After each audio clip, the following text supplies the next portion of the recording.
I'd like to call this meeting of the Lammersville Unified Board of Education to order at 7 o'clock. And just a reminder, please turn off or silence your phones at this time as this meeting is being live streamed and recorded. And I'd like to call forward Principal Auerbach and the ASB to lead us in the Pledge of Allegiance.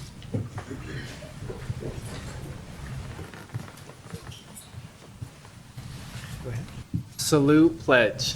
I pledge allegiance to the flag of the United States of America and to the republic for which it stands, one nation, under God, indivisible, with liberty and justice for all.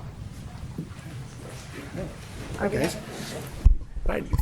Good evening, Dr. Nicholas, President Pombo, members of the board. Thank you guys so much for having us this evening. I'll go ahead and let our President and Vice President, Paul Meyer, and the Agreement Corda kick it away. Hello. Hello. Hello. So my name is Paul Meyer. I'm the ASB Vice President. And my name is Agrima Corday. I'm the ASB President. And we're going to be talking about what leadership has done this semester.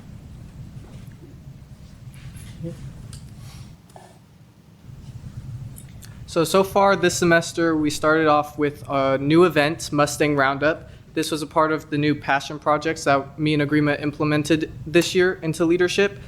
And this was put on by two sophomores. They're the first three pictures at the top. It featured a talent show, a petting zoo. There are lots of food trucks. It was a really fun event to bring the community together. We also had our cultural rally. Those are the other four pictures there, which was a lot of fun. We had our winter formal, and we went to TVLC as leadership, and we gained lots of leadership experience from that. So TVLC stands for Tri-Valley Leadership Conference. So at our Tri-Valley Leadership Conference, we learned a lot. We learned how to increase spirit. We implemented new chants, and then how to make community impact, how to budget for all of our events, community inclusion, and community service. And we did that through an organization called Pledge to Humanity, which we were able to make care packages and find how to donate and help a lot with volunteering. Yeah, and a lot of these things we learned from TVLC we're ready to bring to the school. We started bringing some ideas, such as some of the new chants. We also did the ESPN table. I don't know if some of you guys saw that, but we brought it to our basketball games, and it was a big hit. It brought a huge crowd. It boosted spirit a lot, and yeah, that's it.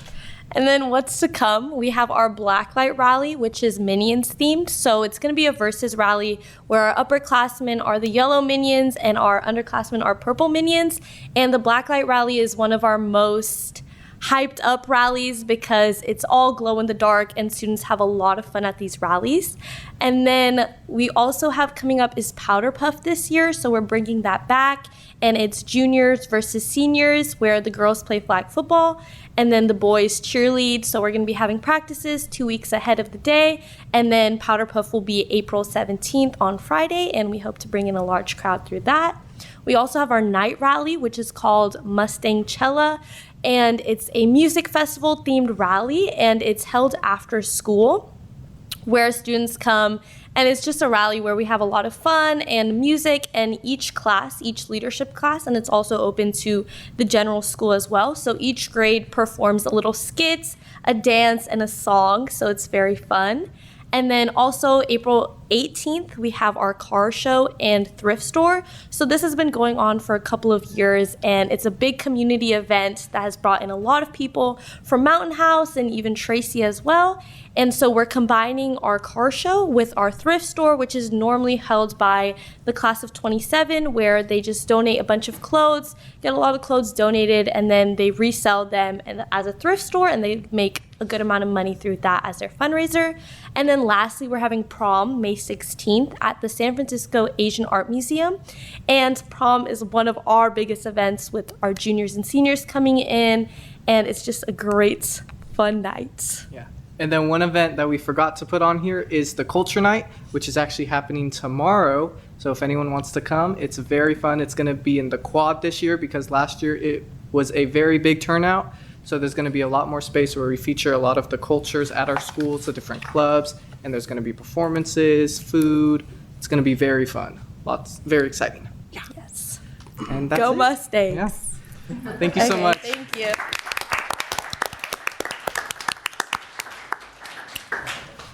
One of the highlights when they talked about the versus themes coming up here too, I want to make sure to highlight that we have a staff versus student basketball game coming up next week.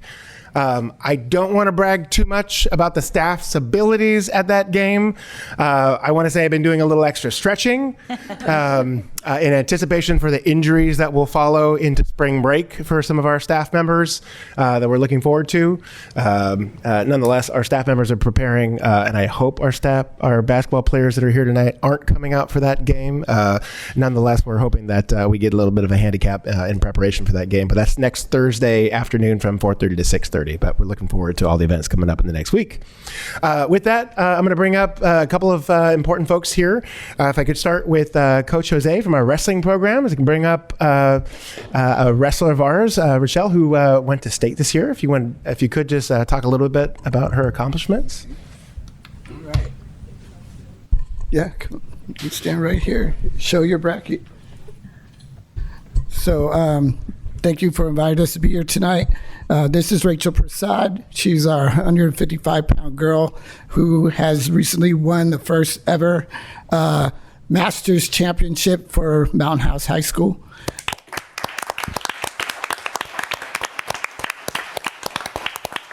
She's broken a lot of records this year. She ended up with a record of 41 wins and 7 losses. She had 5 championships throughout.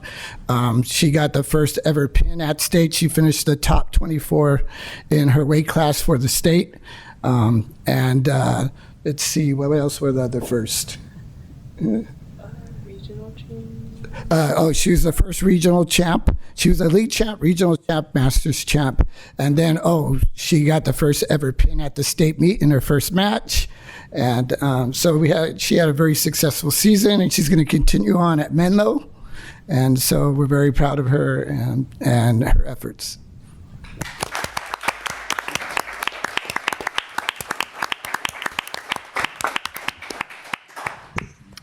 Congratulations on your success. We're all very proud of you. Congratulations, Rachel. If I could also bring up Coach Borman from our varsity boys basketball program. To talk about our varsity. Thank you, members of the board. Thank you, Principal Auerbach and Mrs. Nunn, athletic director. We love to support. The entire team felt to support the entire season. We finished first place in the VOL, second year in a row. This is our second year in Division I and in the VOL, and we're 2-time champions with that. That's a big accomplishment because we went from a smaller league to a more competitive league. So big accomplishment for the team. We have a lot of individual awards. We have 2 honorable mentions in our league, Chandler and Braylon. Stand up, wave.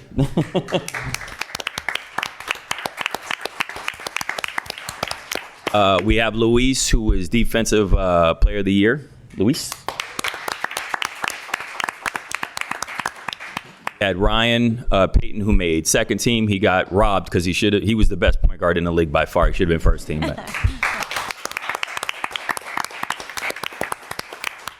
Mrs. Nunn is fighting that, battling that. So. And then Jordan Williams was the MVP of the league. So.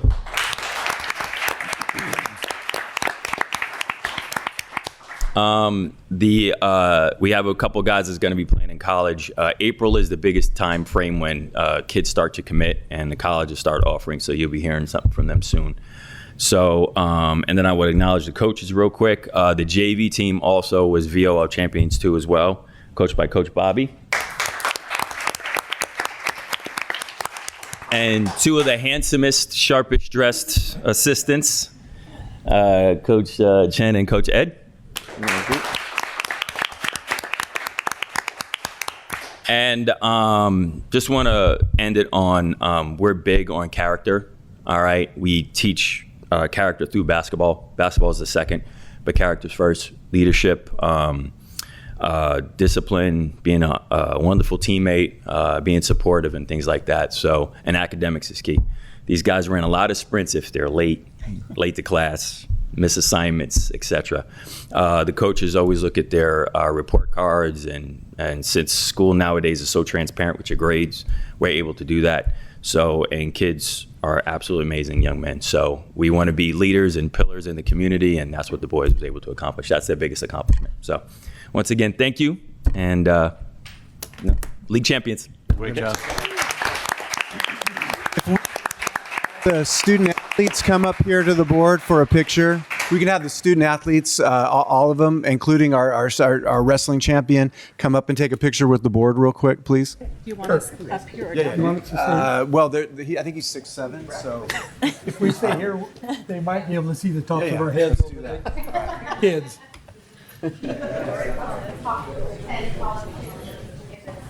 Oh yeah, they might not though. Don't stand in front. It's taller Yeah. than me. Up on it. Oh yeah, You're good. You're good. You're good. that's amazing. So tall people. Do we stand on our chairs? Jordan might need to Oh, yeah. Can you see us? Do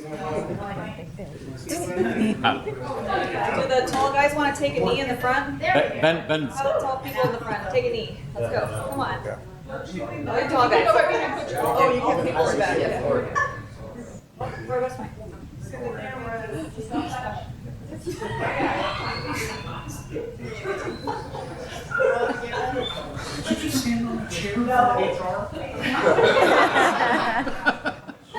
two, three. Over here. 1, 2, 3, and.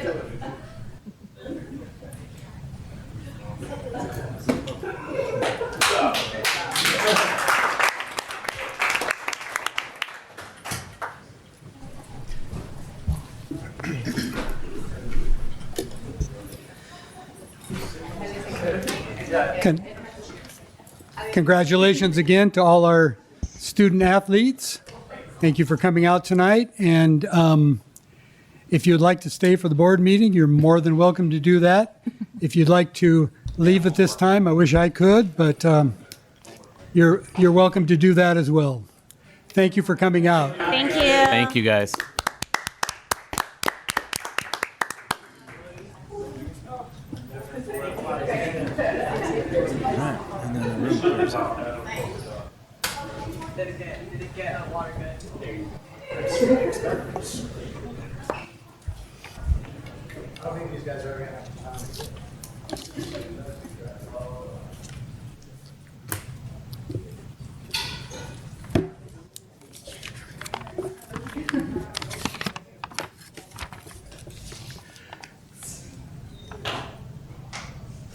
Roll call, please.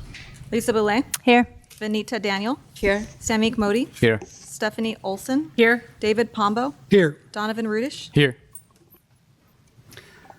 Approval and/or corrections to the agenda. There are none. Move to approve the agenda. Second. On a motion by trustee Olson and seconded by trustee Boulay, student preferential vote. Aye. All in favor? Aye. Aye. Opposed? Motion carries. Item 5, committee reports. District Advisory Committee, trustee Modi. Nothing to report. District English Learner Advisory Committee, trustee Olson. Yes, on March 12th, I attended with Trustee Boulay the combined DLAC and Education Committee meeting held at the PDC, and we got a presentation on the LCAP, and it was a great opportunity. Those are the great times for the community to engage with the district, and I was very informative, great presentation.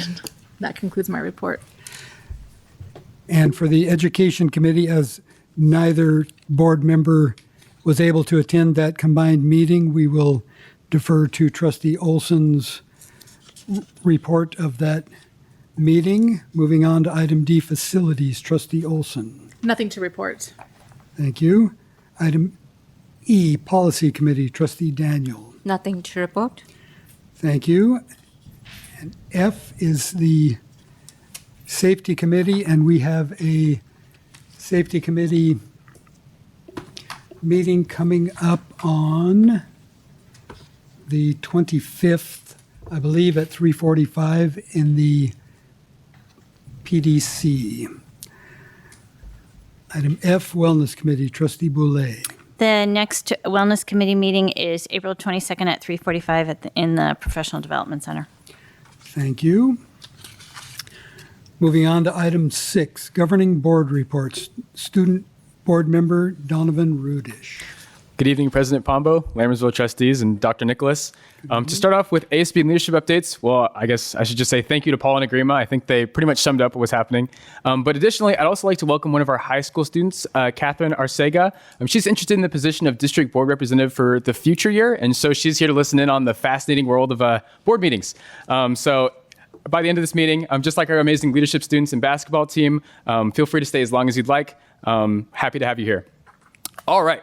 For sports, starting off with our boys volleyball, we recently swept Patterson away in the first league game. A big highlight of this game was the amazing atmosphere that the entire game had. Both teams were very optimistic, very friendly with one another, but there was an air of healthy competition in the room. And overall, between our crowd and the teams themselves, it was a very fun game to watch, and I'm sure probably also to play.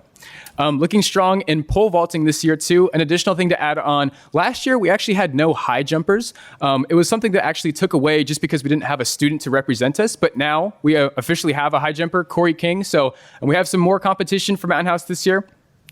We also recently had our San Joaquin County Drug Awareness Assembly focused on fentanyl, this time with the motto, "One Pill Can Kill," which featured Major Manning's sisters talking about the dangers of drugs and giving a very emotional and personal story that stuck with our students. So we're very thankful for their time. Additionally, we also had a secret staff dress-up week, which included a dress like a holiday, dress anything but a cup day, dress in all black, and crazy hat day. A highlight of this dress-up week was the anything but a cup day, where my school math teacher not only used a spray bottle to drink out of, but actively sprayed the bottle for her aquatic sustenance. So it was something that all of us students talked about and found very interesting, but afterward we thought was really fun. Afterward, we also had a PSAT yesterday. SAT actually took place today. So good luck to all of our students who tested. Like Dr. Auerbach mentioned, we also have a BSU staff versus student basketball game, March 26th, 4:30 to 6:30. Looking forward to seeing how that goes out.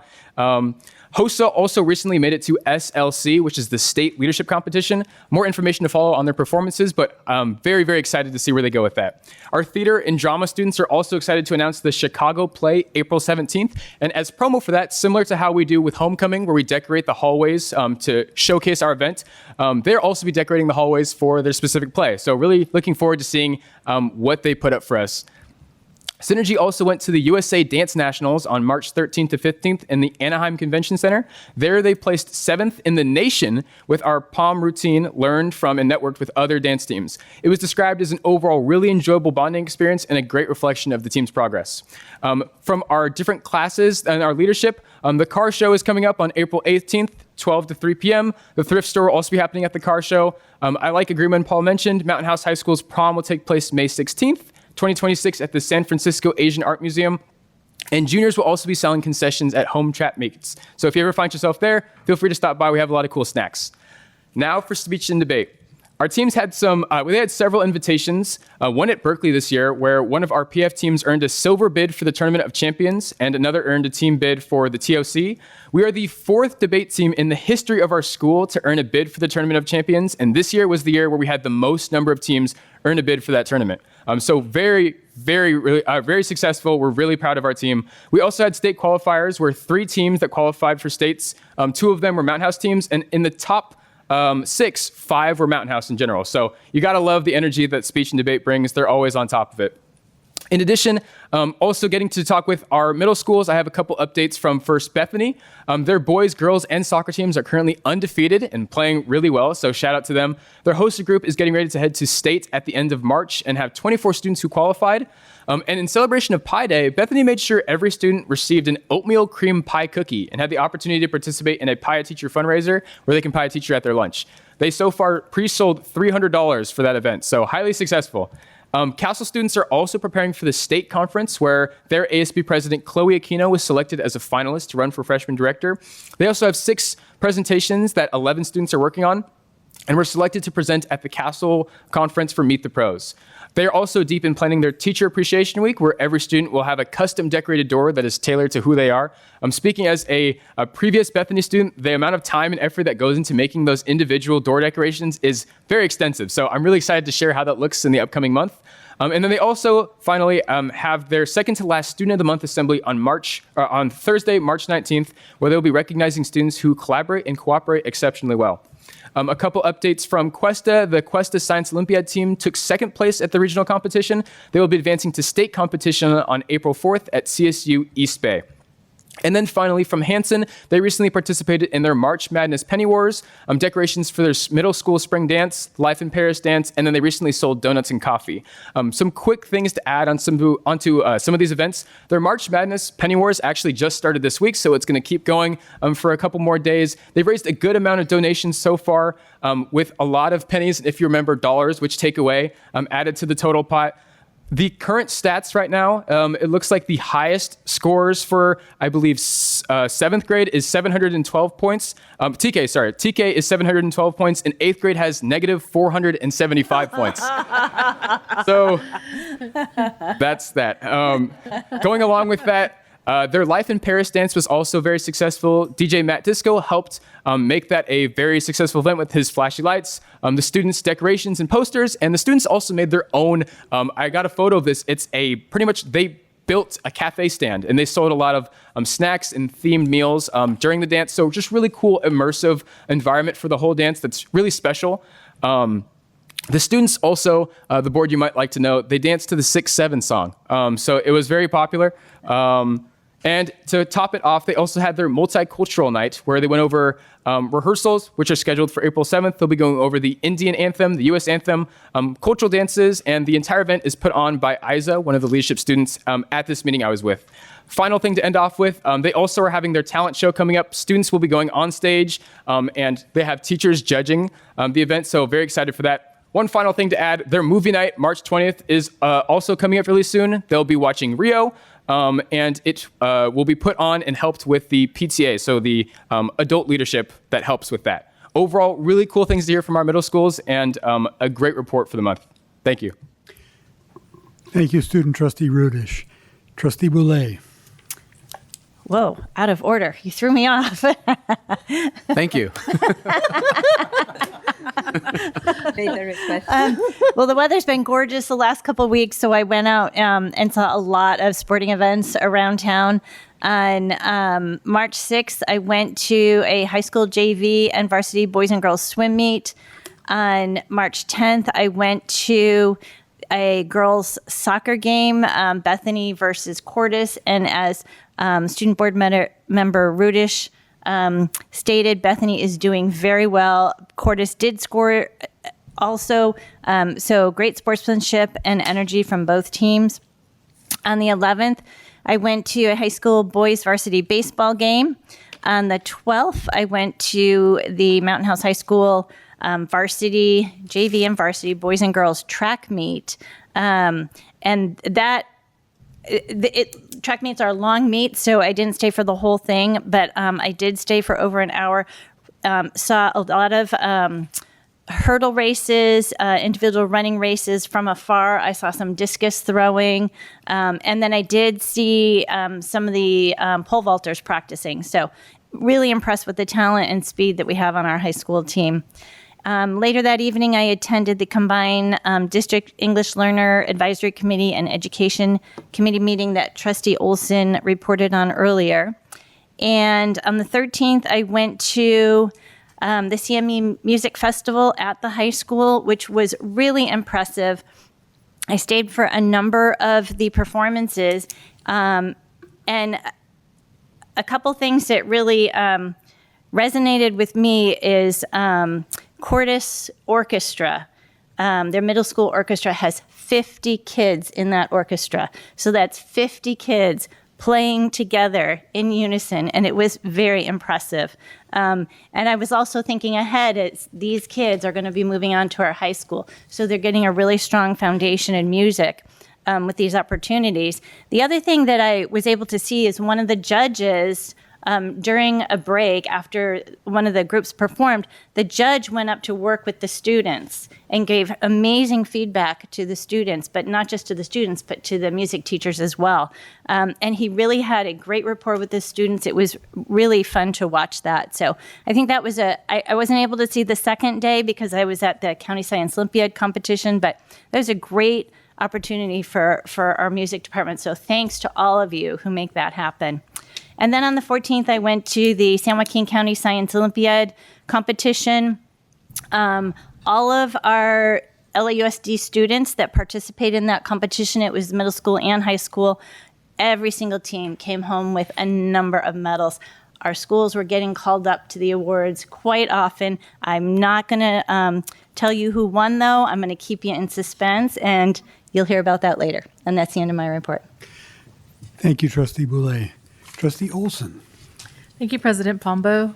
On March 6th, and I know this is kind of after the fact, but since I didn't do it last meeting, I couldn't report on it, but I went to Lammersville Elementary School and read to the 7th grade class, Mr. Andre's class, and I thought that was a really fun experience because I couldn't sign up for the littles. They were already taken, and that's easy to pick out little books, and I didn't know what to bring. And so I brought like an age-appropriate book and a kindergarten book and let them vote, and they voted for the kindergarten book, which, and they were very attentive and really enjoyed it. And that was a really wonderful opportunity to just be with the students, and I was grateful for the invitation. On March 7th, I attended the San Joaquin County Office of Education Middle School Honors Orchestra, Band, and Choir. And it was just as amazing as when I went to the high school version of that a few months earlier. The ability of our students to play with other students who are at their level and play pieces that they might not get to play in their groups in their own districts, just to really elevate what they love to do so much. It was wonderful to see them have that experience. And the orchestra kids in particular, they got to work with somebody who composed one of the pieces they played. So they got to actually play something with the composer directing them. And I think that those kinds of experiences are just amazing for our students to have. On March 12th, as already reported, I attended the joint DLAC Education Committee meeting. And then on March 14th, I did catch the second day, Trustee Boulay, of the CMEA Music Festival. And it was wonderful, the getting the feedback after for each group. And I know that the chamber orchestra performed that day, and that's the audition-only class, and they received a unanimous superior. They were the only group that also did the sight reading. And I thought that was great, so our kids are learning how to read the music. They're getting an actual education. You know, they're musically literate, I guess you could say. But it was really wonderful to hear the talent of our kids. And I feel like I forgot to mention on the 7th, one of the things that stood out to me was that they had a bunch of people that had to accompany the choir, you know, with drums or piano.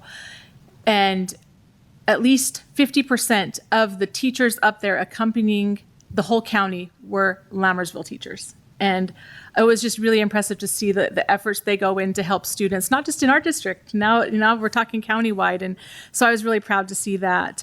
But it just feels like, you know, with the wonderful sports news that we've had tonight, and that our basketball team was able to compete in Division I, I mean, just is amazing. There were some people that said we would never be able to succeed in that division, and look. And then to see what our arts programs are doing with Chicago coming up and with the orchestra, band, and choir, all so amazing.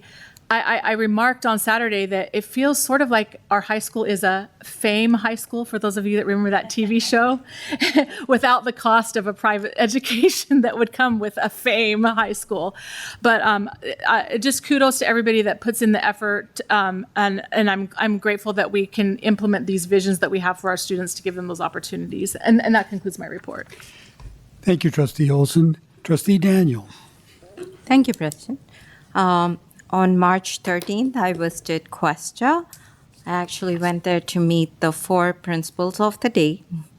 And they were very busy. The principals of the day were from 4th grade all the way to 8th grade. I just wanted to go as a trustee and actually welcome the principals.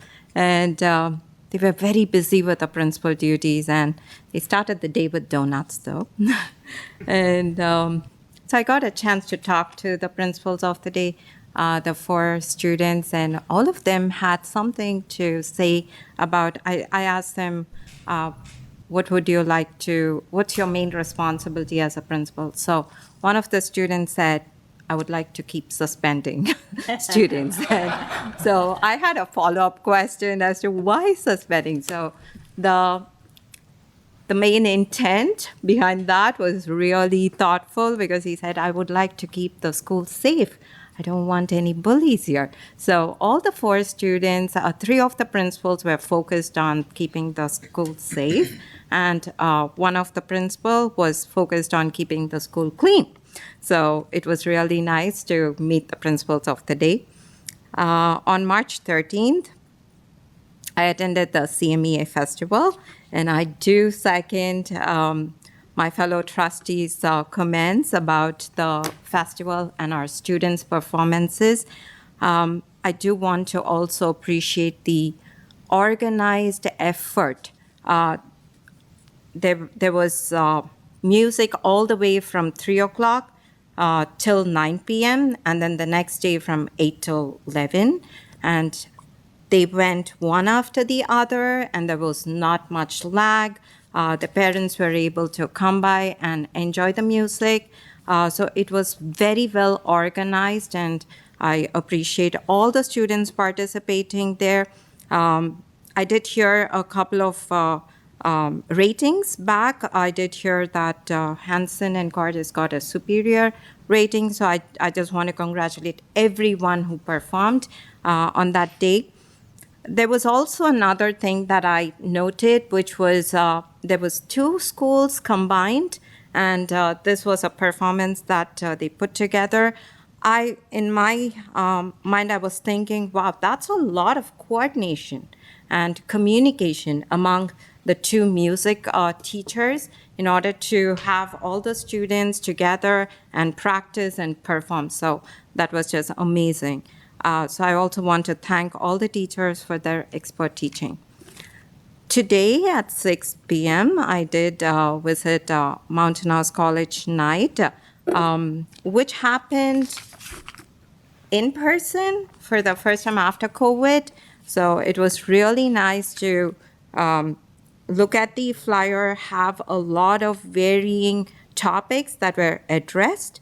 I attended the UC GPA calculation, and all of our counselors presented really well and gave out so much of valuable information. And the turnaround, the parents had a lot of questions. There were a lot of students there who I'm sure benefited from this college night.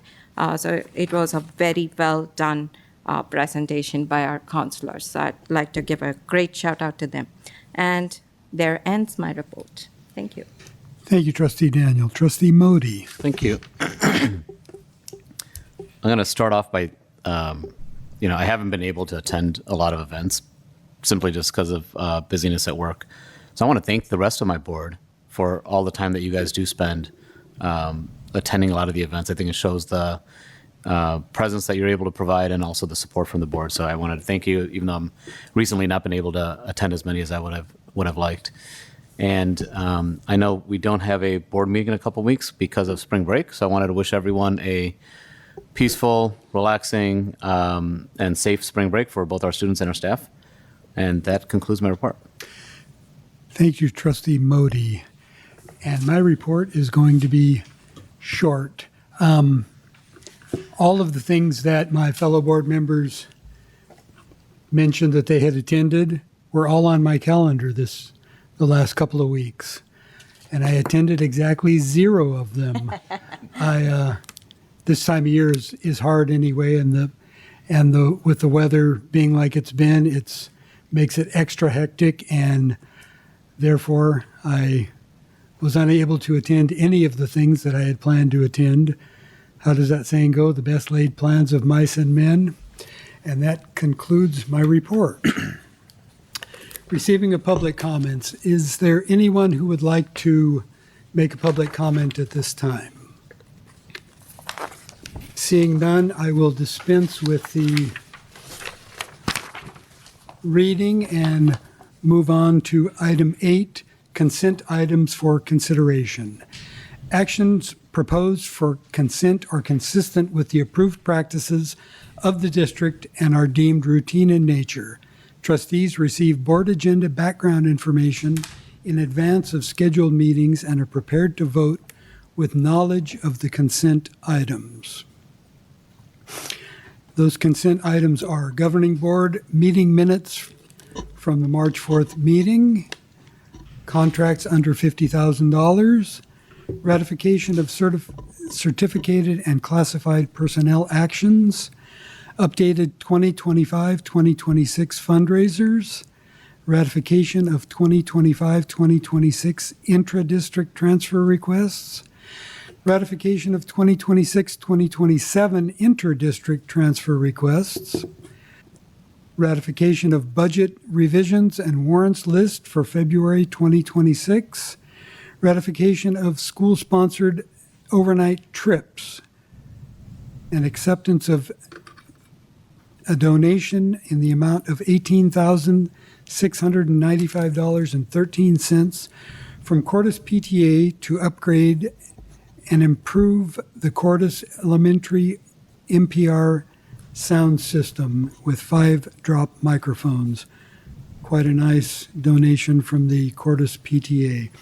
Would any board member like to remove for further discussion or separate consideration any of these items? Move to approve the consent agenda items. Second.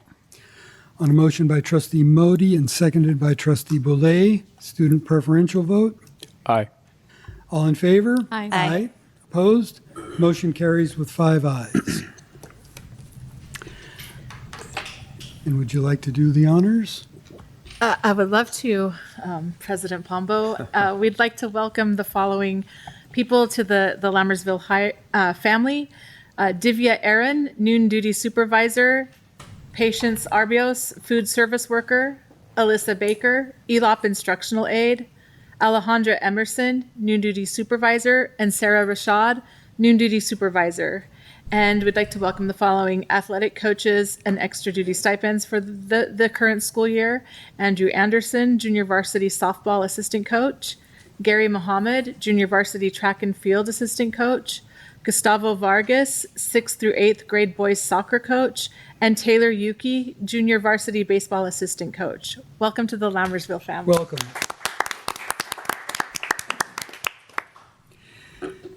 Item 9, district administrative reports.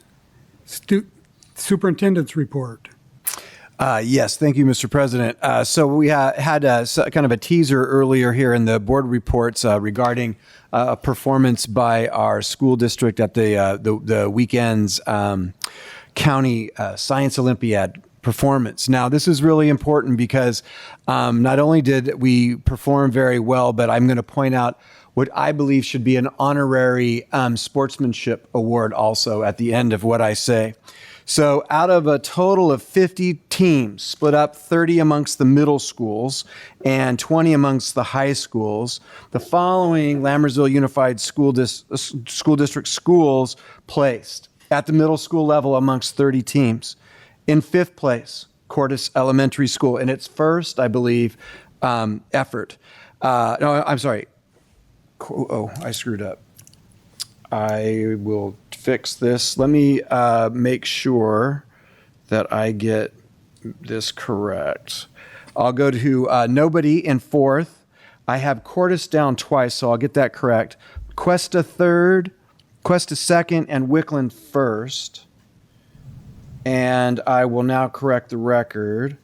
Costa is the newest team in 5th place, so I apologize. Costa 5th, Cordis 3rd, Cuesta 2nd, Wickland 1st. And at the high school, amongst the 20 teams, for the 8th year in a row, Mountain House High School has dominated the competition, which they took 2nd place and 1st place. And it is the 8th year in a row that Mountain House High School has won 1st place in the county competition. And then honorarily, I'm going to invent a new award for our program, which is, I think it's very kind of our students to allow one school to take fourth place amongst the top 5 teams at the middle school level. I just wanted to tip my hat for that preparation for that endeavor.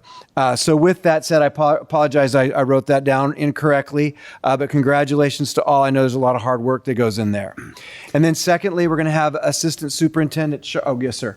I just wanted to comment that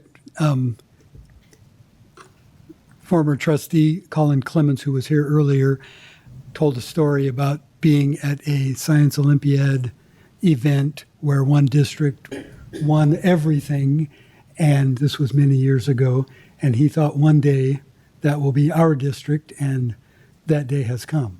That day has come. Secondly, we have a presentation, an update on a larger presentation by Deputy Superintendent Harrison. So we're going to have Assistant Superintendent Sharp and Director Manley give a brief update on our Artificial Intelligence Equity Group and where we're at as we roll out this program. Good evening, President Pombo, trustees, Dr. Nicholas. Thank you for having us this evening. As Dr. Nicholas shared, this is a part 2 of the presentation that you received a few months ago. So where we have come so far after we had presented then. So here is the slide again. As a reminder, this slide is simply saying that the tortoise wins the race. So you have to be very cautious. If you rush, you can make missteps and errors. We are not that person. So looking at AI and its implementation here, we look at AI and how it pertains to our district goals, the impact that it has on our educational system, and then the outcomes that it provides for students, staff, and families. So going briefly into our why, these are some slides that you did see previously, but highlighting that when we are implementing AI, we are looking at how it relates to our mission, the effective use by students and staff, understanding we need to be providing ongoing professional learning while having student-centered governance structures, ensuring our infrastructure is transparent, secure, and provide equitable access, and then providing opportunities for educators to adapt with continuous improvement. And then the reality with AI, the World Economic Forum Future of Jobs report, understanding that AI and big data are top growing skills that we need to provide our students those foundational competencies, those 21st century skills to be successful in the future. And LUSD is responsible for bridging that gap between what's happening in our classroom learning and the workforce demands for the future. So we are following California Department of Education guidance. We know that AI is now required to be integrated into content standards moving forward. It will be a part of our curriculum adoptions moving forward, and discrete AI standards are coming.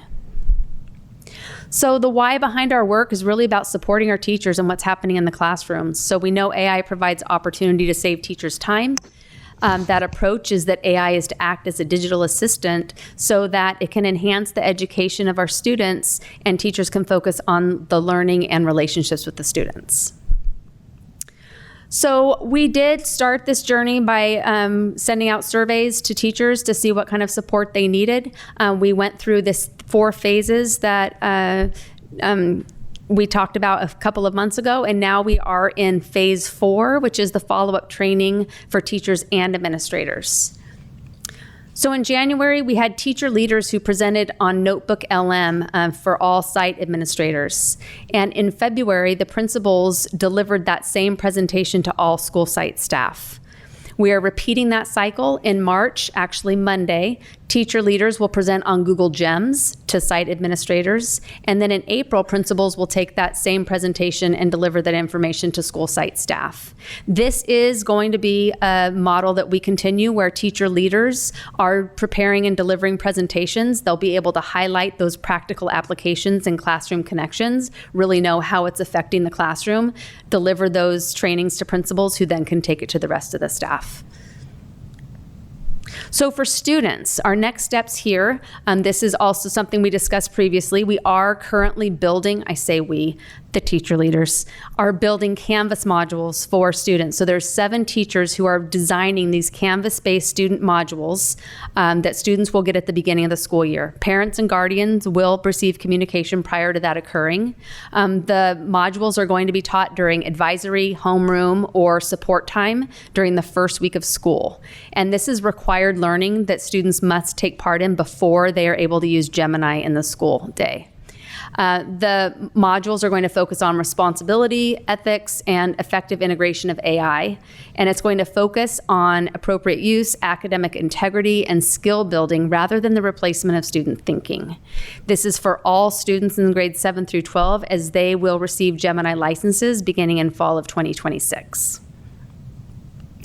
So back to school. TK through second grade teachers did not get the AI training in November.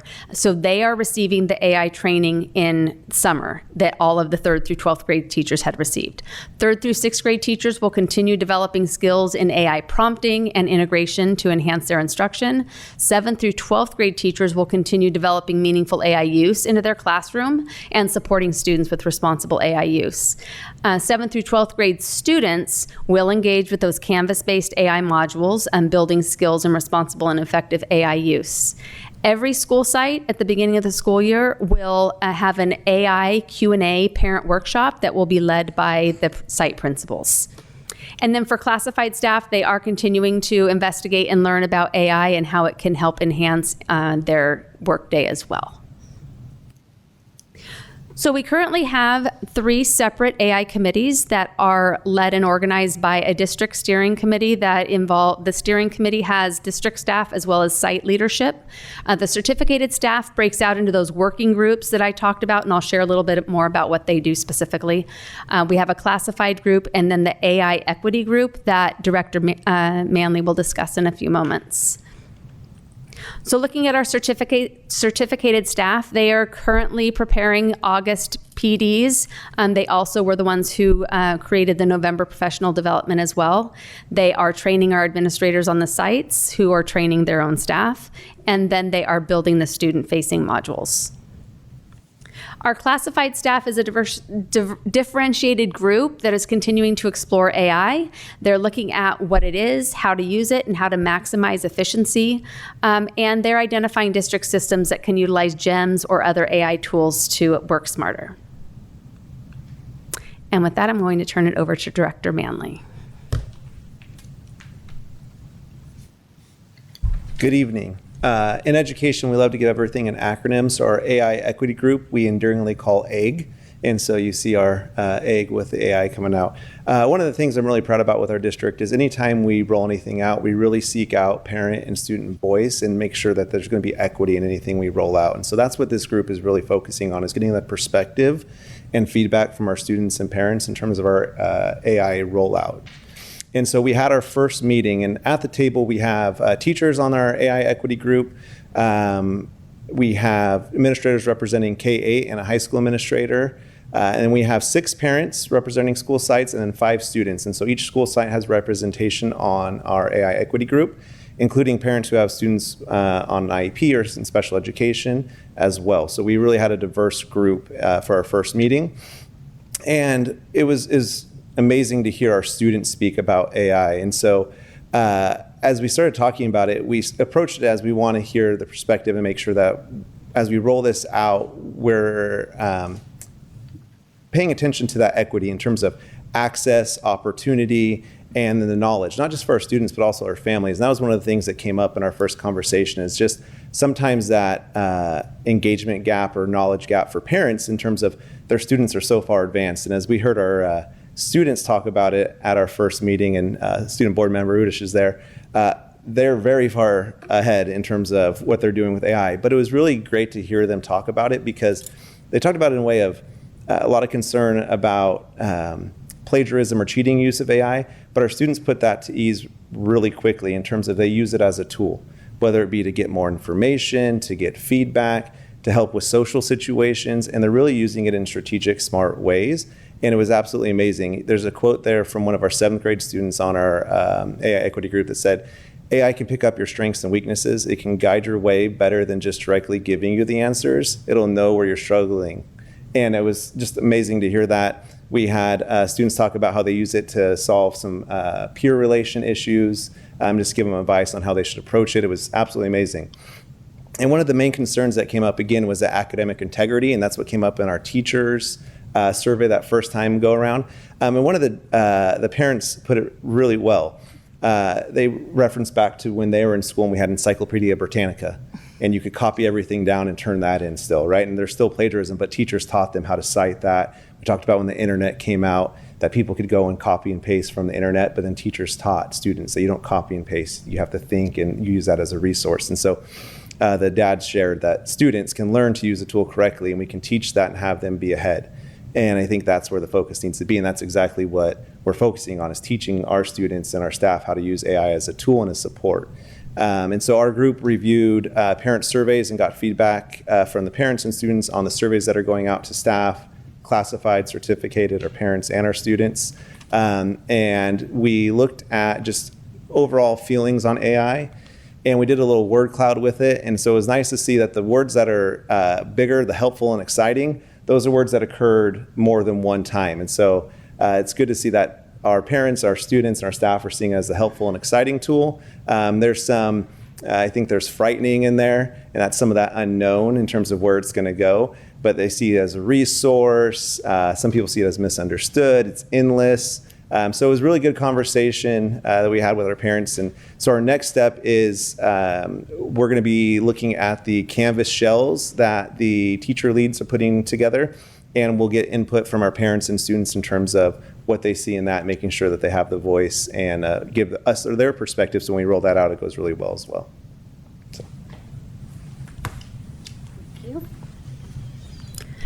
So our goal with our AI mission is to provide comprehensive vetted AI tools to students and staff to enhance teaching and learning while providing those guardrails and ongoing learning to maintain cohesion and efficacy. And that involves teaching teachers, collaborating with parents and families, informing the students, and maximizing efficiency.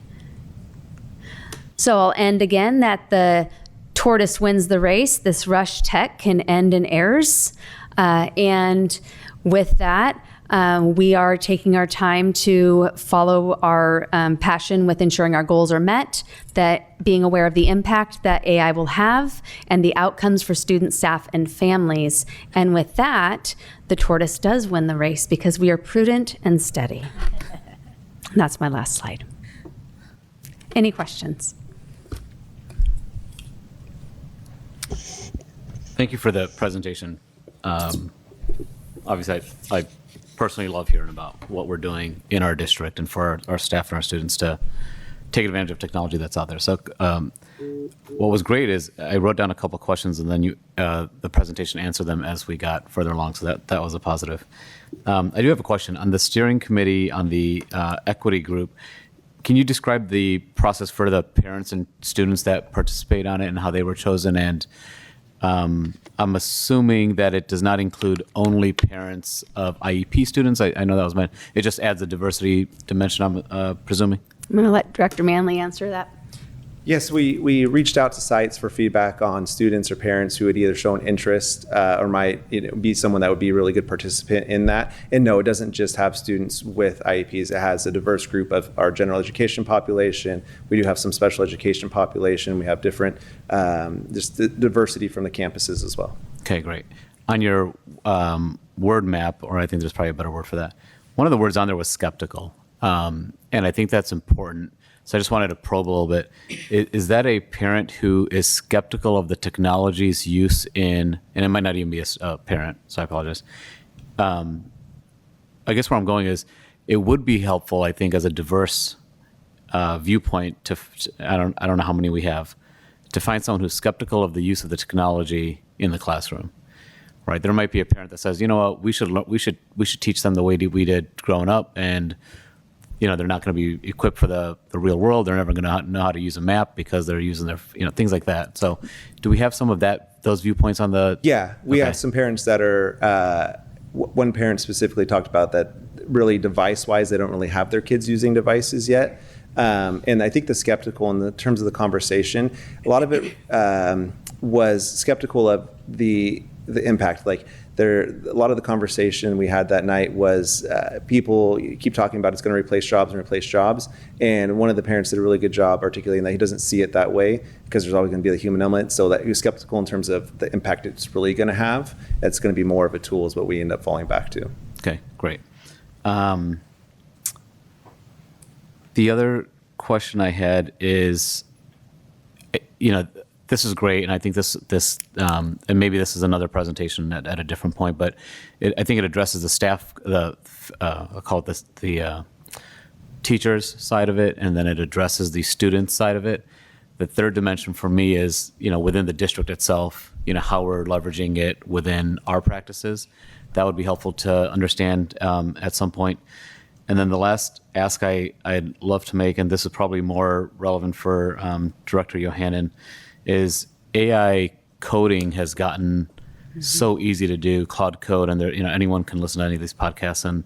And what I think the application might be within a school, an educational setting, is a teacher or a department might say, hey, we want to do something with the data that we've got. We just don't know how to analyze it. And by the time we go find a third-party tool and get funding for it, it's just never valuable.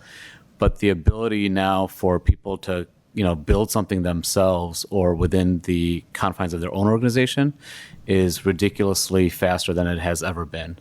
And so it would be interesting to see, maybe hear from Director Yohannan on what that perspective is of how we're leveraging AI, because we might be able to deliver a lot more capabilities, call them micro capabilities, a lot sooner.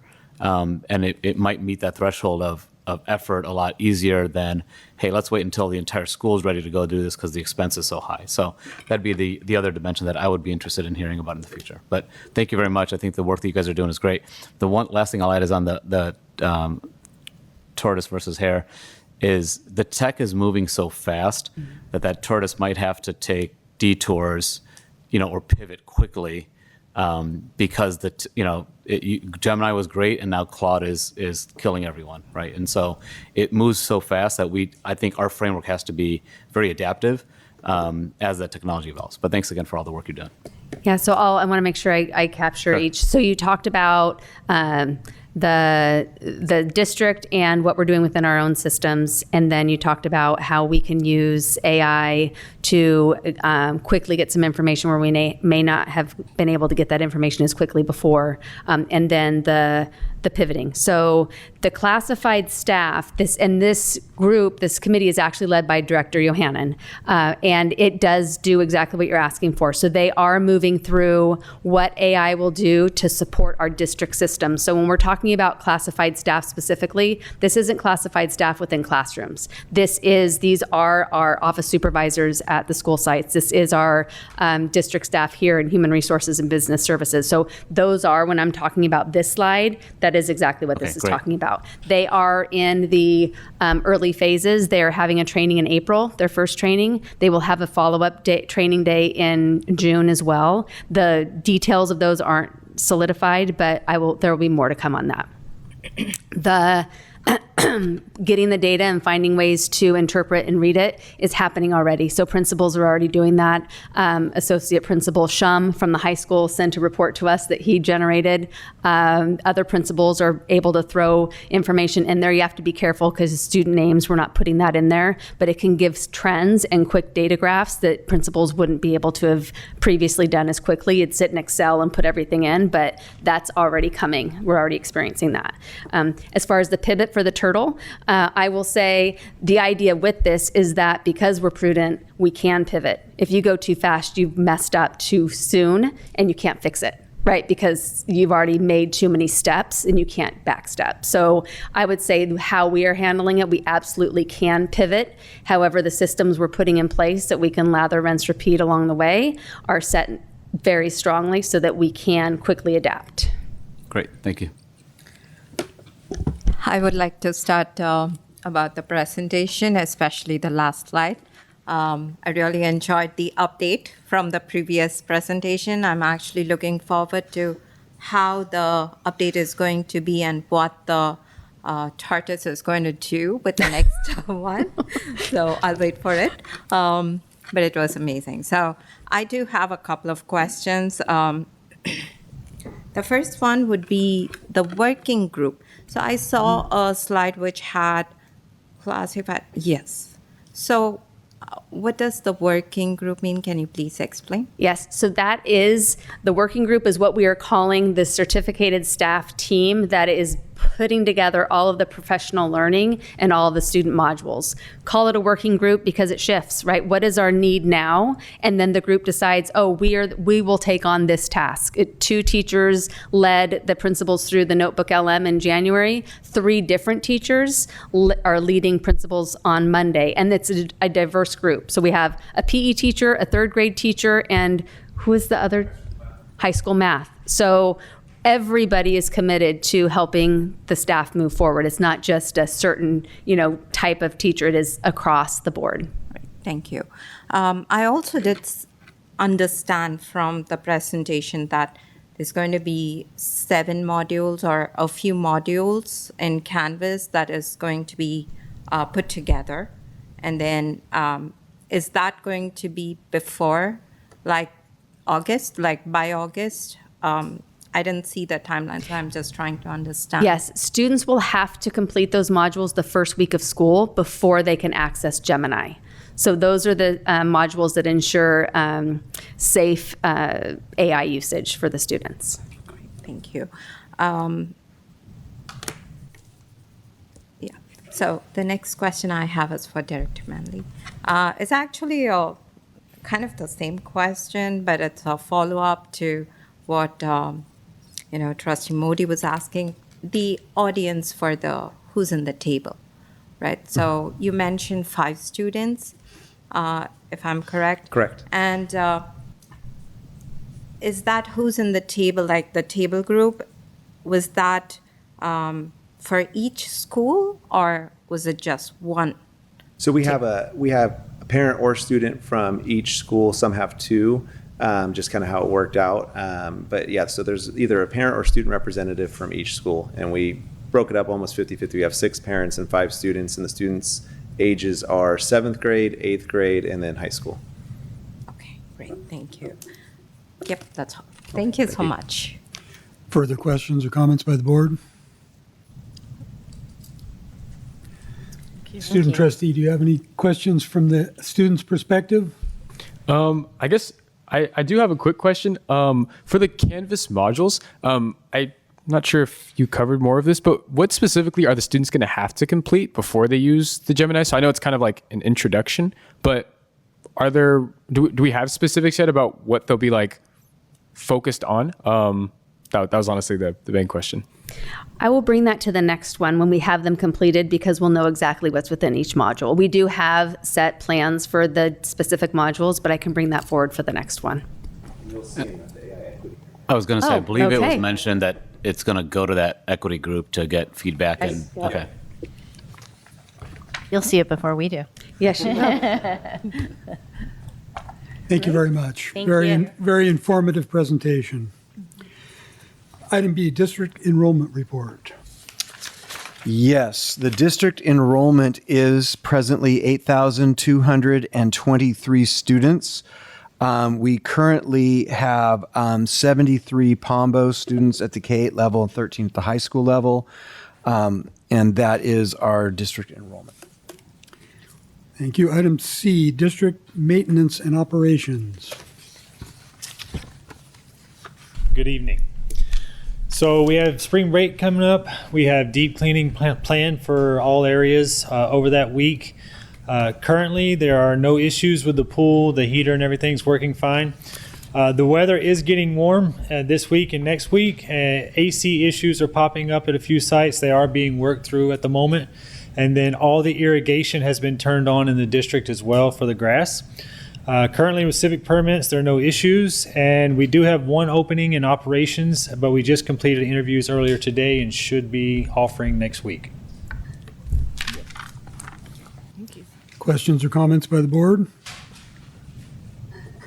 Can I ask a question to the superintendent on the enrollment report? And if you don't have this, it's okay. You said 13 students at the high school? From the Pombo, correct. from those neighborhoods. Do you know how many homes that entails? There are 100, I believe, this is. I want a precise, no.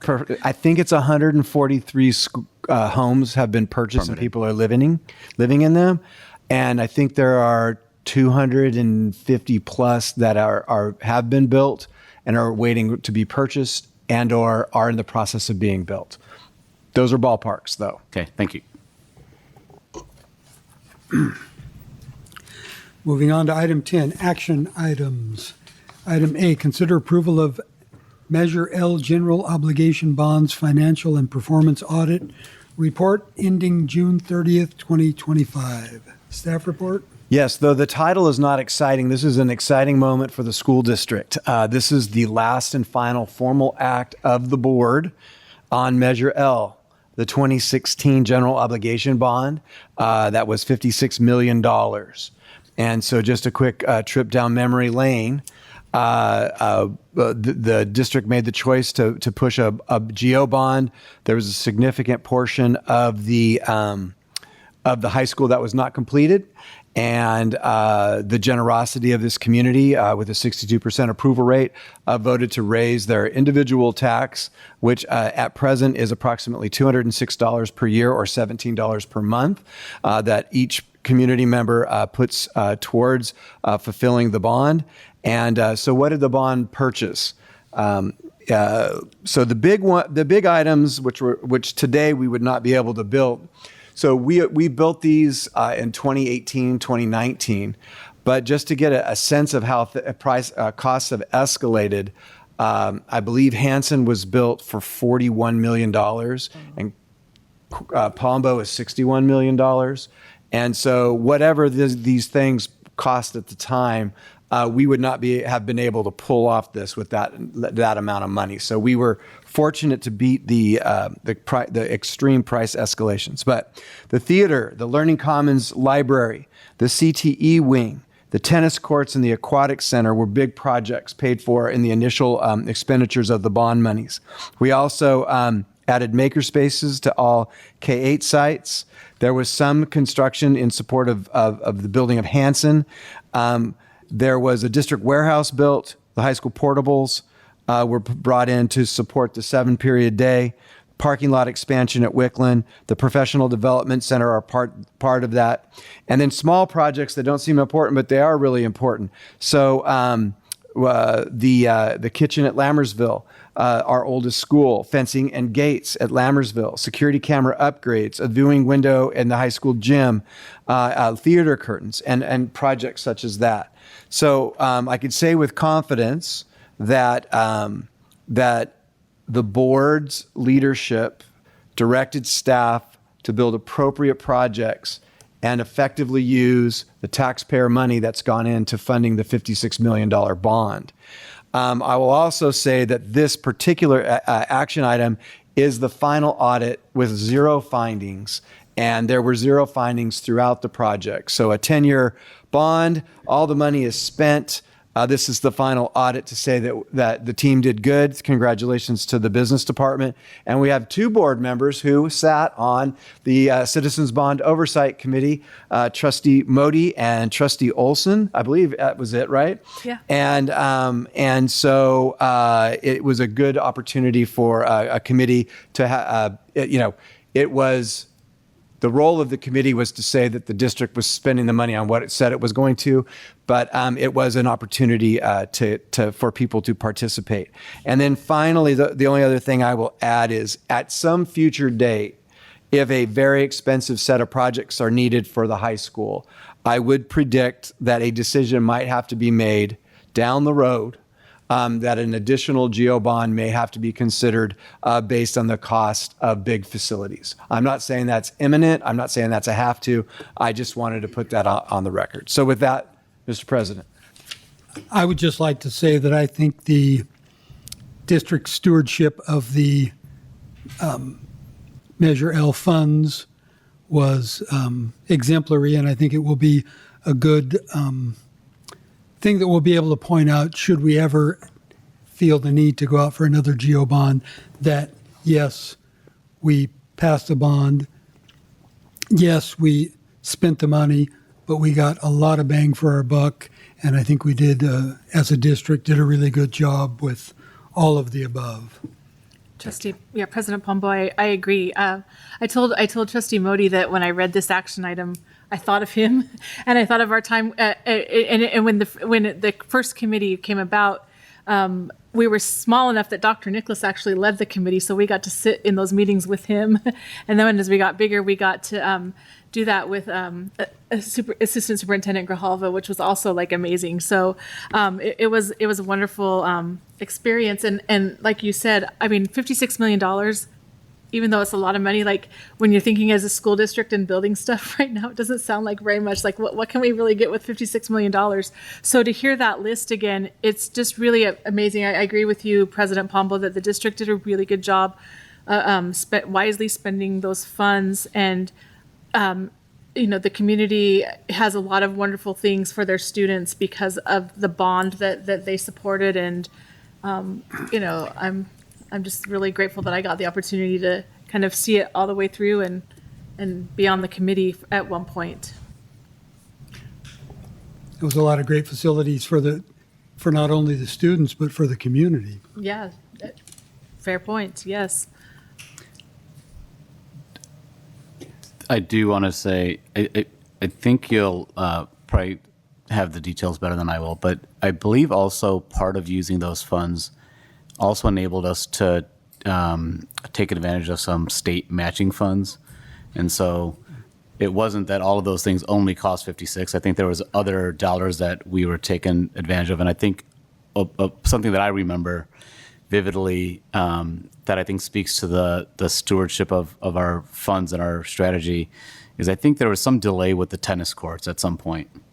And in order to take advantage of the state matching funds, we watered the dirt so that we could say we've started work on the tennis courts. I'll probably get all the details wrong, but something to that effect. Almost exact. We put in gravel at the site, and we had to water it to soften the dirt to check a box in the state regulatory rules. And that allowed us access to additional funds, which is advantageous for the community. So I think that's just a really good example of not only, we asked for the money from the voters, we got it approved, and then we spent it, but we looked at every single dollar and figured out how to, double that dollar and get the value out of it.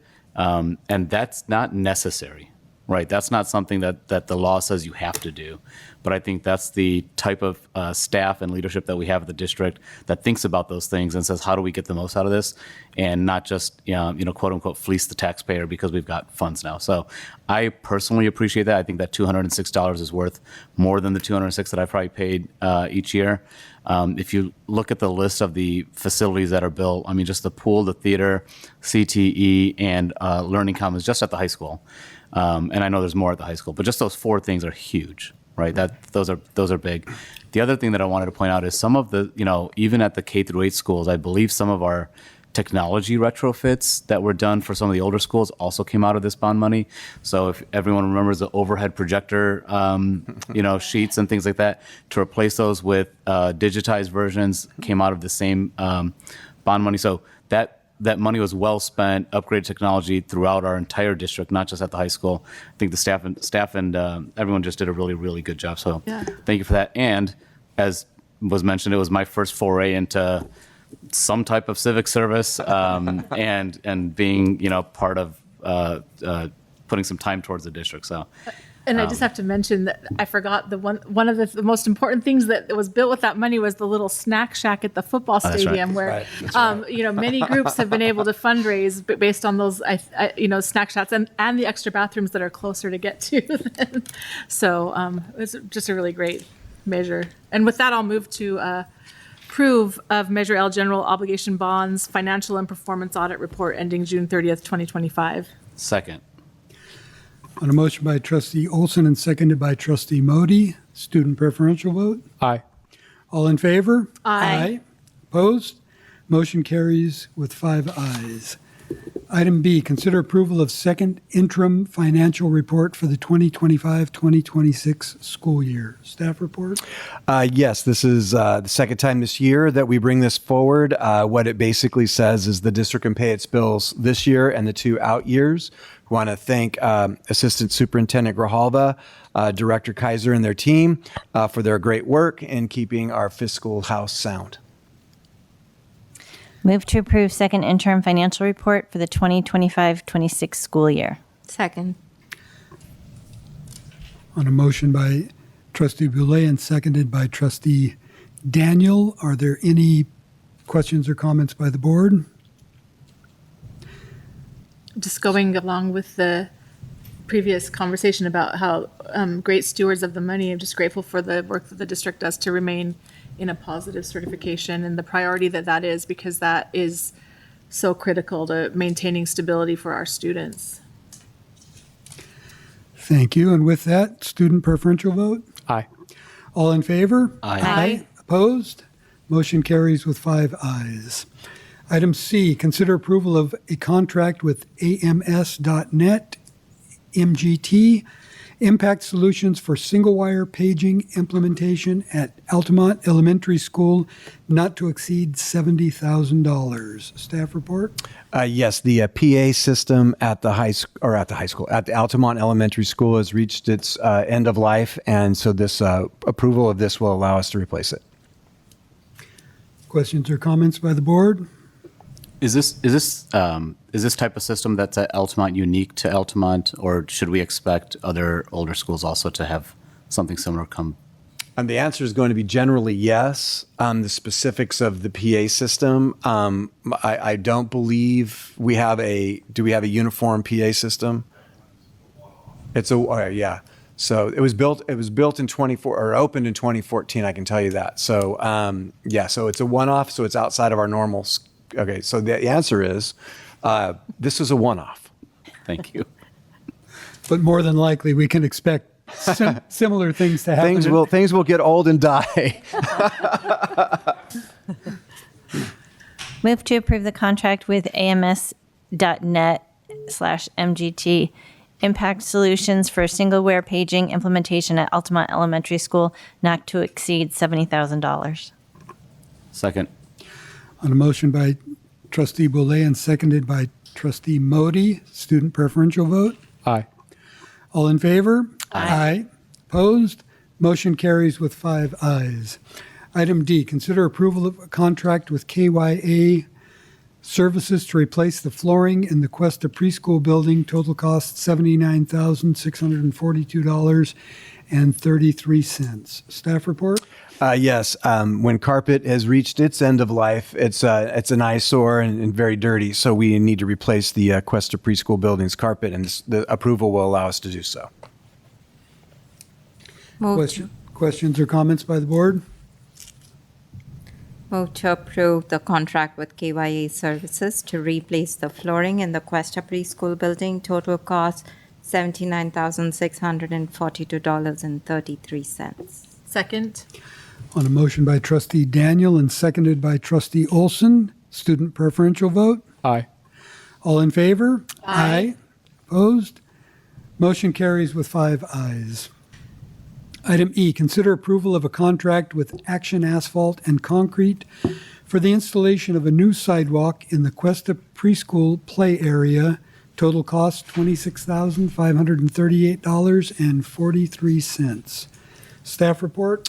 Yeah, Director LeGrand mentioned this in his DMOT report last board meeting, that there's no great easy path for the students to travel from that preschool building into the campus proper without either going outside of the fence line or in the winter walking through muddy or wet, puddly decomposition granite. So this is a concrete walkway to allow for the best route for students to travel.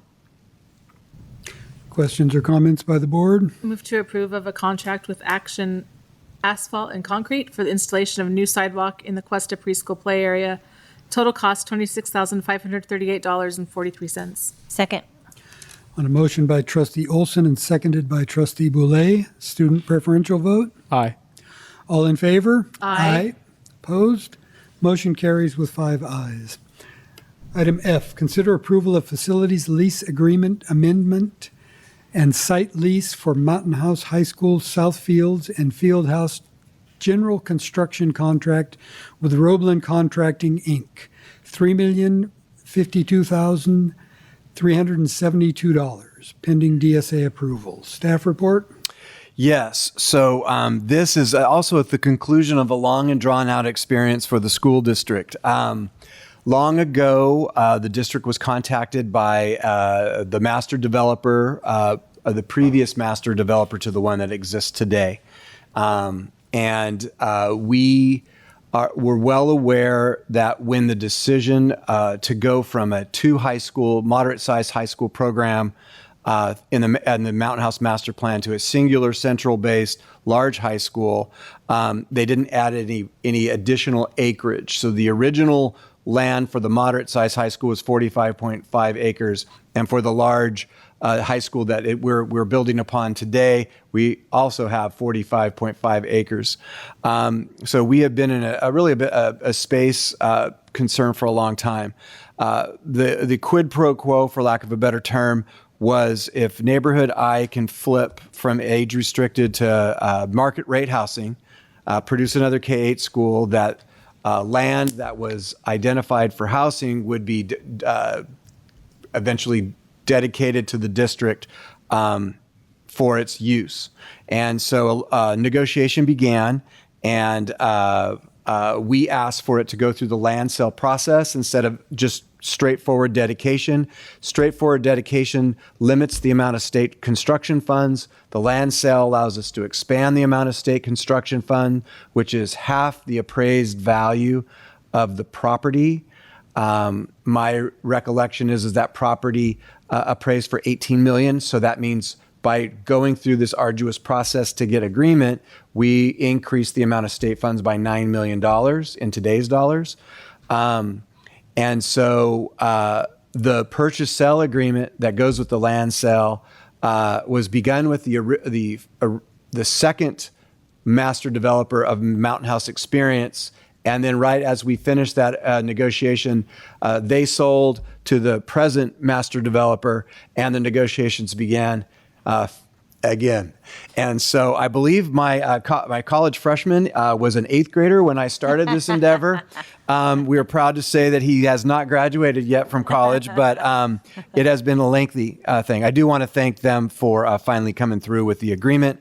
So this $3 million project is what we promised to do long ago, that as the high school populations expands, activities expand, in particular with athletics. So when you're a small high school, you have a varsity and JV team. But when you get big, and baseball's an example, the interest level expands and you need freshman teams. Well, we only have 2 fields on the high school campus. Those are the varsity fields for JV, or for baseball and softball. So we cleverly got the developer to build a softball field in the park in Cordes, and we built the JV baseball field on the Cordes campus. So that expanded space, but you can't keep doing that. So these fields, 6 acres, will begin on March 26th and should be done in November, I believe. And there will also be a field house, which has restroom facilities and a large storage area for equipment and such. So that'll be our first foray into the, we'll have to come up with a name, but we'll call it the high school annex. But the 19 acres are ours as of last week. And this approval of the board will allow us to pay for and execute the 6-acre fields project and field house. And I feel like that whole explanation is another example of the tortoise performing good stewardship over the district finances. I also want to mention that it is a true testament to Dr. Nicholas in terms of his persistence and dedication, not to mention the probably incredible amount of frustration going through this process, repeating it a second time and a third time. So thank you for your persistence and getting this piece of land for our students. Well, getting a win is the reward at the end, and the win is everybody here on this dais get to celebrate providing more facilities and opportunities for our kids. Can I ask the comment I'll make is, in addition to your persistence, I am in all of the knowledge that you bring of the history and the rules that go along with making these decisions, right? And so I commend you for that, but then I also worry about in case you win the lottery and we're out. So Well, we have a policy that says you can't play the lottery, so. no lottery tickets for Dr. Nicholas. So I do think, though, it's important at some point, some fashion to find a way to document some of this stuff, and so that it could be ingested into AI, and we can then ask questions to the virtual Dr. Nicholas and get some answers back. The interesting point about that is when we hired Dr. Nicholas, he was hired as a curriculum superintendent. Yeah. That is true. Trustee I Modi, think we got a 3 or 4 for 1. Sorry. No, I was just saying that your idea of like documenting it, we could have it a book called The Persistent Tortoise. Persistent tortoise. I do have a question.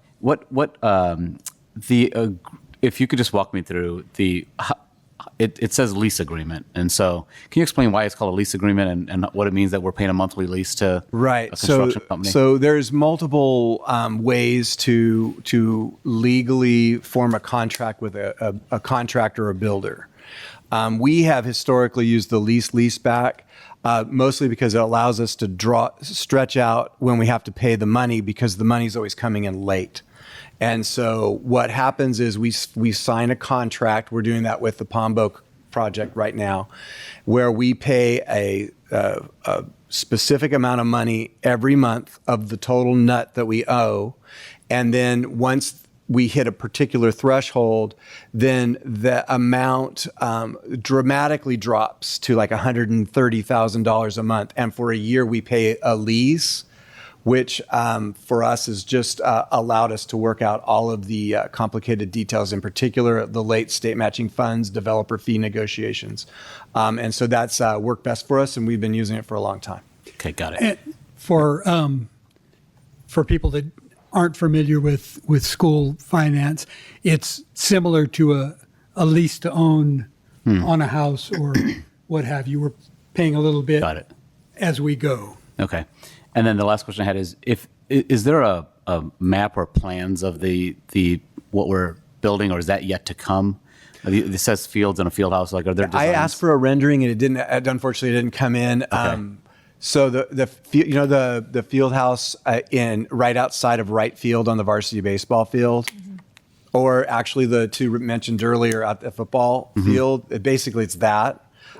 So I asked for one. I didn't get it. I can share that with the board, but the rest is grass. Okay. Oh, just grass. And there's going to be I don't want to oversell it because I'm nervous that it's going to be diminutive, but we did ask for a berm on the western portion of the property, thinking that if there's a freshman soccer game, that a little elevated area parents can put their chairs on and see a little bit higher up, especially if kids are standing on that side. But again, if it's diminutive and it's an anthill and not a large, I don't want to, like I said, but that, so when I get it, I'll share it. Okay. Field house does not mean, though, like a indoor playing field. Oh, no. At all. Okay. More storage. Storage, yeah. Yeah. It's what, 20 by 20 maybe? Okay. Yeah. And it's mostly storage. There's, I think, 3 restrooms and then a little snack bar area. And that is diminutive. It looked like a medium-sized walk-in closet, kind of thing. Great. Perfect. Thank you. Appreciate all the explanation. Move to approve the facilities lease agreement amendment and site lease for Mountain House High School South Fields and Field House general construction contract with Robel Contracting, $3,052,372 pending DSA approval. Second. On a motion by Trustee Boulay and seconded by Trustee Modi, student preferential vote. Aye. All in favor? Aye. Opposed? Motion carries with 5 ayes. Item G, consider approval of Governing Board Resolution 252612 of intention to annex territory to Lammersville Joint Unified School District, Community Facilities District Number 2024-1, Mountain House School Facilities, and to authorize the levy of special taxes therein. Staff report? Yes. So Noelle's going to put up a picture. So what I'm going to read that the lawyer wants me to read is the complicated explanation. Essentially, you are approving in the bottom right, the mid section over there to the left. So those are the two projects that are currently being built. One is right by the district office and the old city hall, the Lennar project. The one by Central Park, Lennar project. And then there's a tiny little corner of that somehow didn't get appropriately added on. So there's a itty bitty, Noelle is circling it right now. That is being added. So,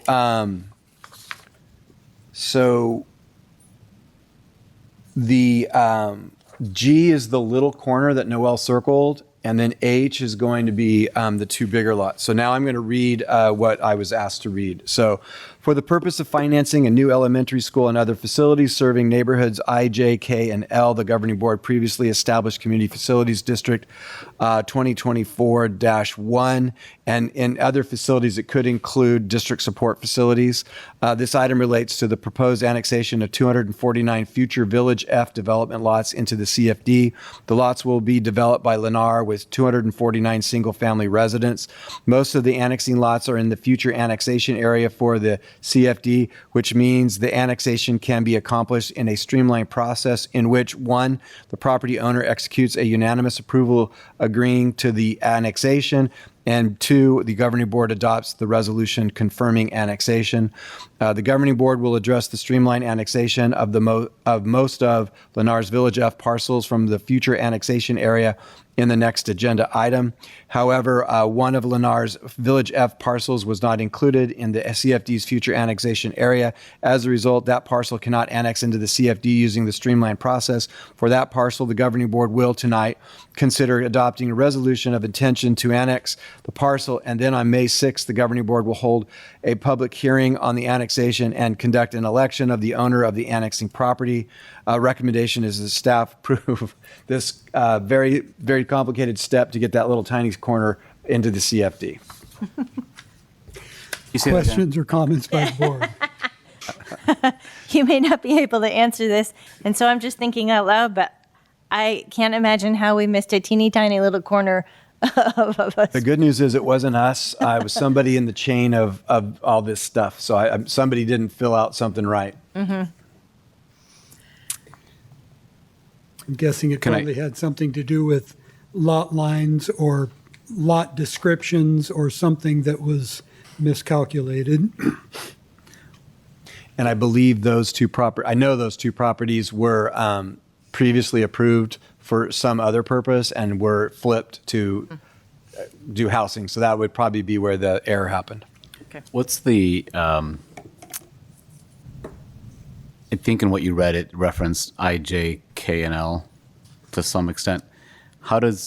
What's the answer to, well, hey, these aren't in I, J, K, and L, so why is this part of that? Do we know? Yeah, so, okay, so depending on the developer, there are 3 specific plans. Specific Plan 2 incorporates all of those villages. We have 2024-1 CFD, and we formulated a 2024-1 2 years ago.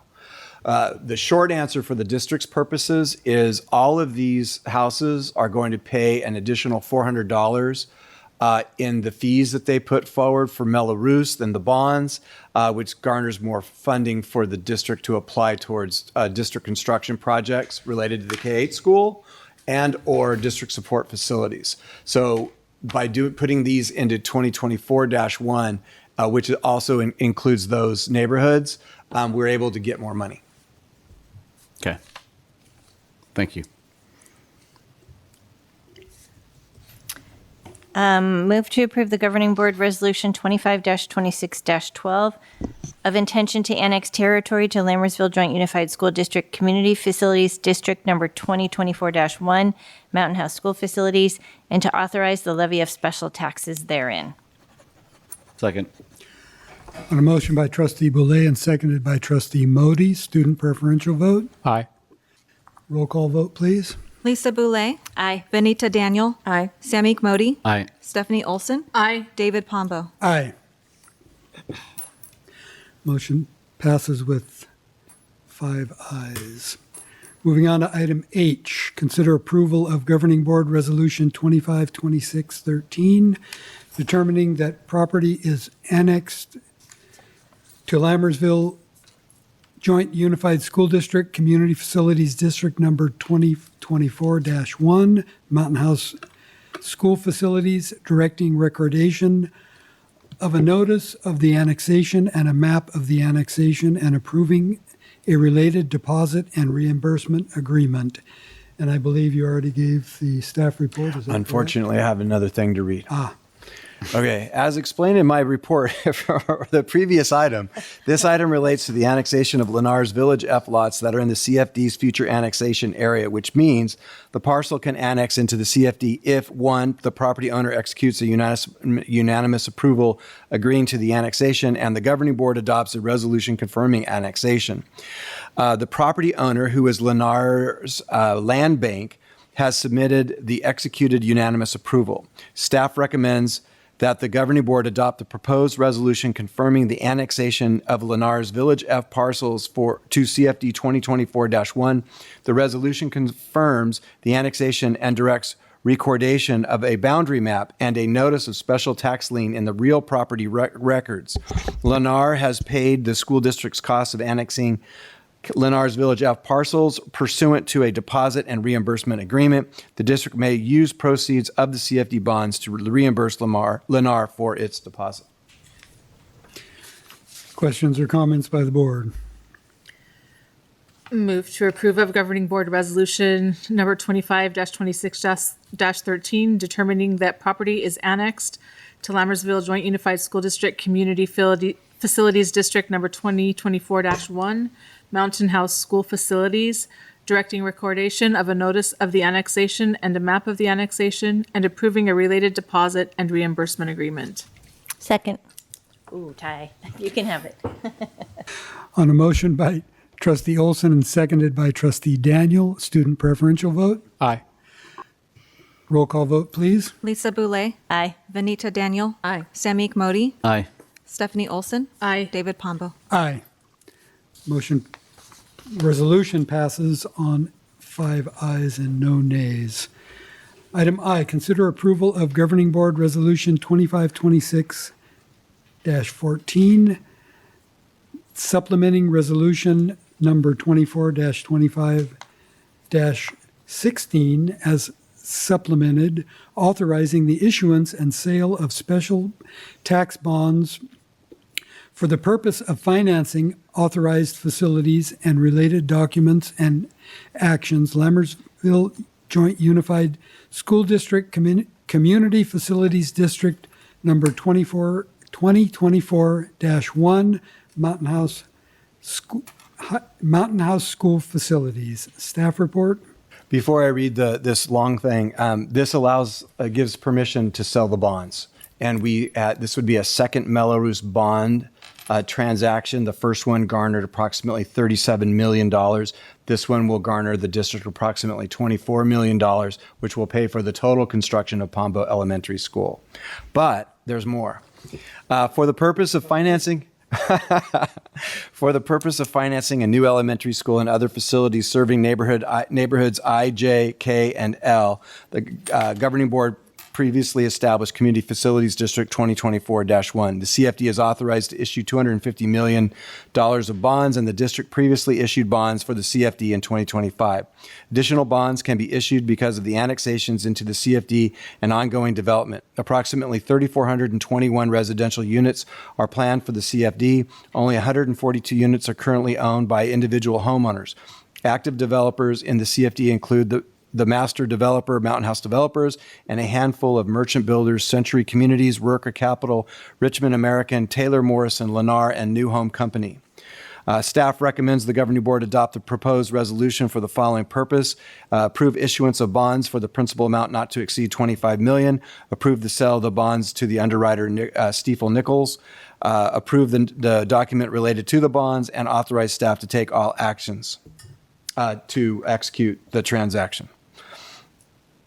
One of the documents presented to the governing board is the preliminary official statement. District staff has worked with its financing team and active developers in the CFD to prepare the preliminary official statement to describe the terms of the bonds and the risks associated with issuance of bonds. Usually, with special tax bonds like these, the biggest risks relate to factors that would impair development and sale of the proposed residential units to the end users. And then this last one you'll appreciate from a lawyer's perspective.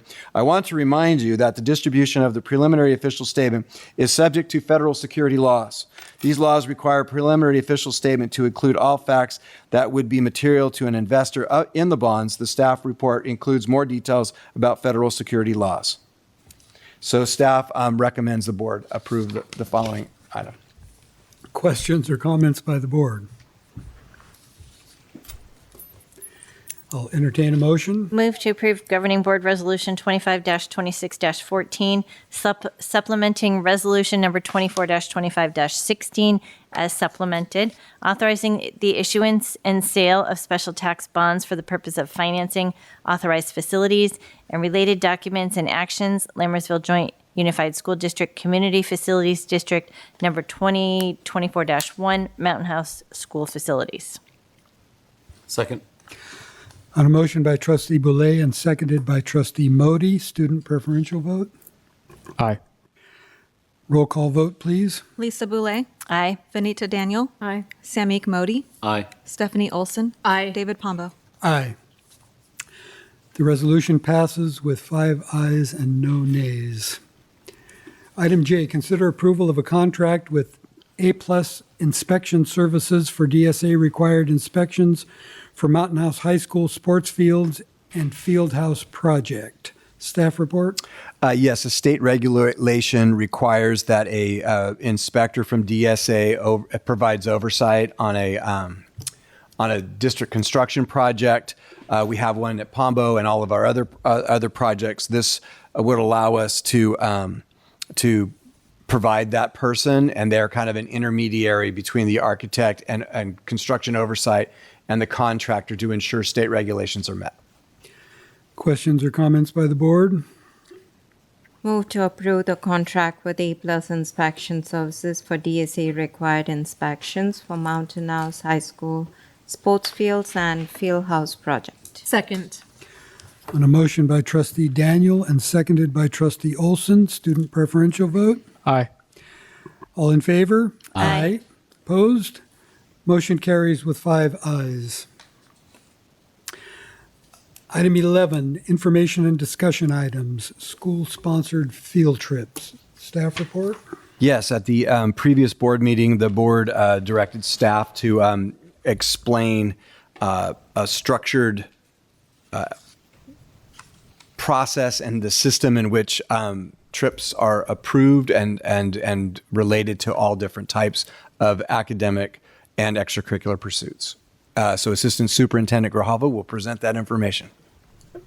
Good evening, President Pombo, trustees, and Dr. Nicholas. Thank you for having me. Tonight we're going to talk about school-sponsored trips, funding, and approval. The district recognizes that school-sponsored trips enrich learning beyond the classroom. So universal standards for every trip. These guidelines were taken directly from Board Policy 6153. So there's trip limits, distance, planning, safety and discipline, equity, and board approval. No student shall be denied the opportunity to participate in a school-sponsored activity due to lack of sufficient funds or affordability. We have a 3-tier funding framework. So Tier 1 is co-curricular. These are district-funded with student contributions. Tier 2 extracurricular are ASB and fundraising. And Tier 3 extracurricular are student and parent paid. So for Tier 1 overview, the co-curricular, these are activities directly connected to district instructional objectives or athletic programs.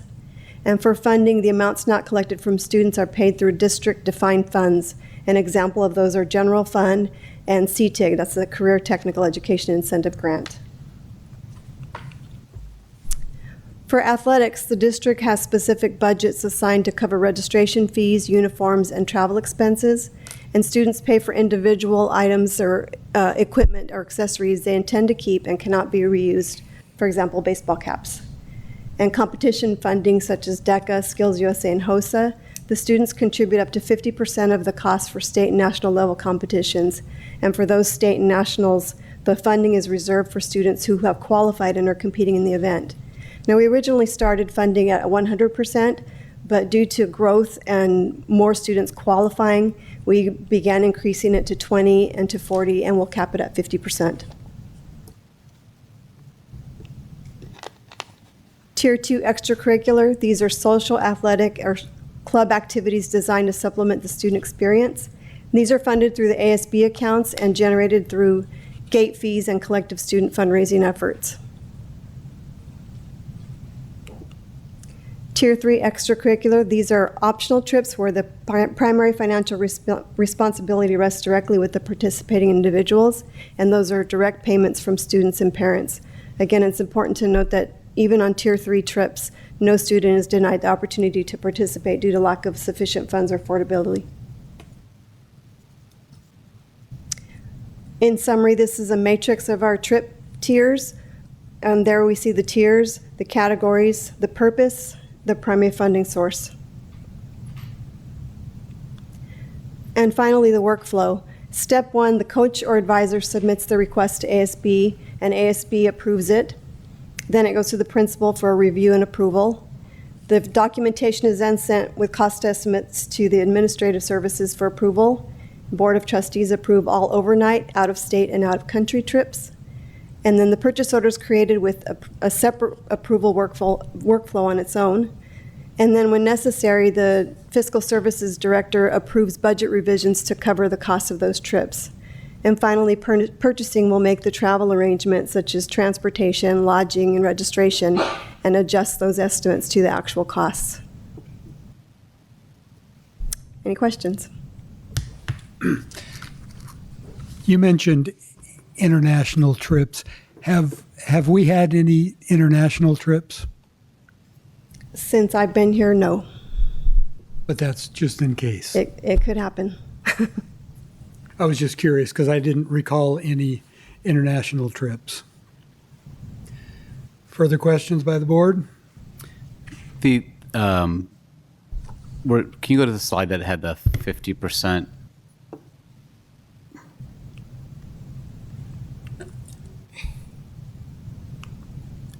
I think maybe the next, sorry. Yeah, I think I saw it on the first green one, maybe. The next one?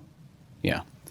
So it says up to 50, so the students will contribute up to 50%. How do we determine what that level is? Because that could be a wide range. Correct. Dr. Auerbach originally started at 20%, and it just depended on the competition. Whatever the fee was, they would start with that 20% and so on. I don't know what the registration fees are per competition, but it's based on the cost of the competition. Okay. And for the board, last month's, I think Dr. Nicholas might have been mistaken. I don't know if there was board direction to go look at this. I think maybe there was, and I missed it. There was consensus. If not, I was inspired by the question. The question, okay. So I had asked questions around the, how we determine, the funding amounts based on this. And, one of the concerns I have is if it's has an arbitrary component to it, it potentially opens us up to, hey, you were willing to fund Group A, but not Group B at the same level. And, if any of these groups, I don't think any of these current trips that we've looked at are controversial at all. But I could see a time when some other club could be a controversial one. And that's why I asked for it. It'd be great if we had a framework to point to and say, hey, this is how we do it for everybody, so that no one can accuse us of playing favoritism against one group or another. So I guess the up to the 50% is just wide. So I guess my ask, again, with board consensus would be, if there's a way, and I don't know how other districts do it, to figure out, how do we decide when they pay? I think in some cases they paid $100 to go to some of these competitions, and sometimes they pay $1,100, right? I think that was one of the examples from last week. I believe this year they're at about 40%. They're not collecting the 50%, but when the trip comes to the board for approval, it's still at an estimated cost. We don't know the cost until you approve it, and then the purchasing department goes in and actually makes those travel arrangements and lodging. Then we know what those actual costs are. And I think some of the trips we've approved in the last few months are, again, they're different tier levels. So that tier level 3, it looks like there's going to be a higher expense from the student and family versus the school district. And then with the tier 1, which are, I mean, this is the 50%, up to 50% is for like the state and national, not like the local, right? This is just when we're talking. Correct. And this is probably more a question for you, Dr. Nicholas. The fact that Dr. Auerbach is the one that approves it, the principal has some discretion over the budget at the school and kind of has to make, I mean, is there a way to just like, what Trustee Modi's saying, is that actually feasible, or would that kind of impinge on like his discretion as a principal? Well, the principal is kind of the first decider, but then it comes up to the district, and there's a secondary a review. So there's two sides to it. So the general direction has always been, if we're going to err on the side of generosity and more student experience, recognizing that other communities, it's easier for kids to raise money. It's easier to raise large amounts of money through fundraising. So, if you go to the East Bay, they can have dinners with deep pockets people and raise, $1 million in a night. That's not going to happen here. So that was part of the consideration. So if there was a concern that there was a potential issue with the decider at the school site, then the administrative services would also takes a look at it. And so those would be the two catch-alls for anything that would A, be controversial, or B, seem askew with what our normal practice is. By creating a defined linear line, I think is going to shrink the idea of err on the side of generous potentially, in the sense that all of these things are different costs, and we've already reduced all the kids get to go to only the qualifiers go, and if you want to go, you can, but you've got to fund your own trip. So go to the first page. I was teasing Gloria about this, but I really believe that my long-winded, multi-word answer to this question, it looks like, go to the title page. It looks like this, right? Because a group can have a co-curricular activity, a field trip, and a voluntary thing, all within the tier structure. Mm-hmm. And so I guess what I would say is we can look at other districts and what other districts do, and if there's a way to structure it so it's more visual, I think we could do that. I don't know how to resolve this group, all the kids qualified, this group, 3 kids qualified, all of that, because those nuances are the variability factor, and I don't know how to solve that. I think you guys have solved, I think that's solved, right, in saying, hey, the kids who qualified are the ones that get to go, and if it's 2, it's 2, and if it's 50, it's 50, right? I think that seems to be a decent line that's been drawn. I guess, what I don't know is, if I take, speech and debate, those students paid more than I think the HOSA kids or the DECA kids or something like that for their field trip. And both seem to be a national type of competition. I don't know what our good answer is to a parent who says, hey, I have 2 kids, all right, both went to national for 2 different things. Why did one kid get, to go, and it was a super easy decision for the family because it only cost me $100, and the other kid, I had to come up with $1,100 and I couldn't send my kid. Right. And I get that there's equity and we can do that. But sometimes parents may not, or families may not qualify for our need-based programs and still decide they don't want to spend the $1,100. And I think that's a fair choice that families can make. And to me, that's what struck me, right? So that was what caused me to say, hey, what is our process for coming up with these decisions so that we get it? that's within the same family. I'll give you another example. If it's two different neighbors, and they said, "Hey, how come Stephanie's kid got to go and my kid didn't get to go?" Right, and that becomes then more challenging, I think, to address. I think the only time most of these are going to be apples and oranges, though, because it would be very rare. Like one group might win and go to Anaheim or I don't know, Tucson, and another group goes to Florida. Right. So immediately you have an apple and an orange. So that's generally where the answer is going to lie. Is the first thing is, well, why the heck am I paying $100 and I paid $1,100? But it's like, oh, my kids went to Florida, and that was $1,100 was part of the way to go. Where Anaheim only costs $100, that makes sense. Yeah. I agree. I think we've got examples though where it was $100 to go to Anaheim, I think, for the dance team, and then it was $100 to go to Atlanta for a different competition. But I think the dance team is, one of them, the dance team is a co-curricular, and I don't know about the other one, if it is. I think it was What HOSA or one of those, so I HOSA, think it's part of it. But either way, if there's really good explanations, that's perfect, right? All I want to be able to do is point to something and say, this is exactly how we operate. And I agree with you that we can't draw, it's probably really difficult to draw really thick black lines around exactly how we do it, and you want to leave some sort of discretion. But I think if it had a framework to say, hey, in general, this is how we operate, and I think that's what's been presented today is, hey, this is how we operate. I think that at least allows us to answer the question of if there is a disparity or if someone perceives there to be a slight, because no one's going to come to you and say, hey, thank you for being so generous. I don't agree with you, right? It's always going to be when they're on the other end of that receiving end. Well, I just want to clarify something first, Yeah. though. Like when you say like he's using 40% this year, is that across the board, or are some getting 20% and some 40%? Only for the national and state For competitions. the national and state, everybody who goes to a national or state competition is covering 40% across the board. The students, the families are covering 40% of their costs. I believe it's Skills USA, HOSA, and DECA. Okay. Is it DECA? So I mean, if it's the same percentage to each group, it's like kind of what Dr. Nicholas said, right? That, I mean, if one's going to Atlanta, Georgia, and one's going to Anaheim, Atlanta, Georgia is going to cost more. I agree, but last board meeting, we approved DECA going to Atlanta, and the students, 40 students paid $4,000 total. So they paid $100 each. So that, and then the district paid $69,000. So that doesn't equate to the 40%. So I don't know what the 40% refers to.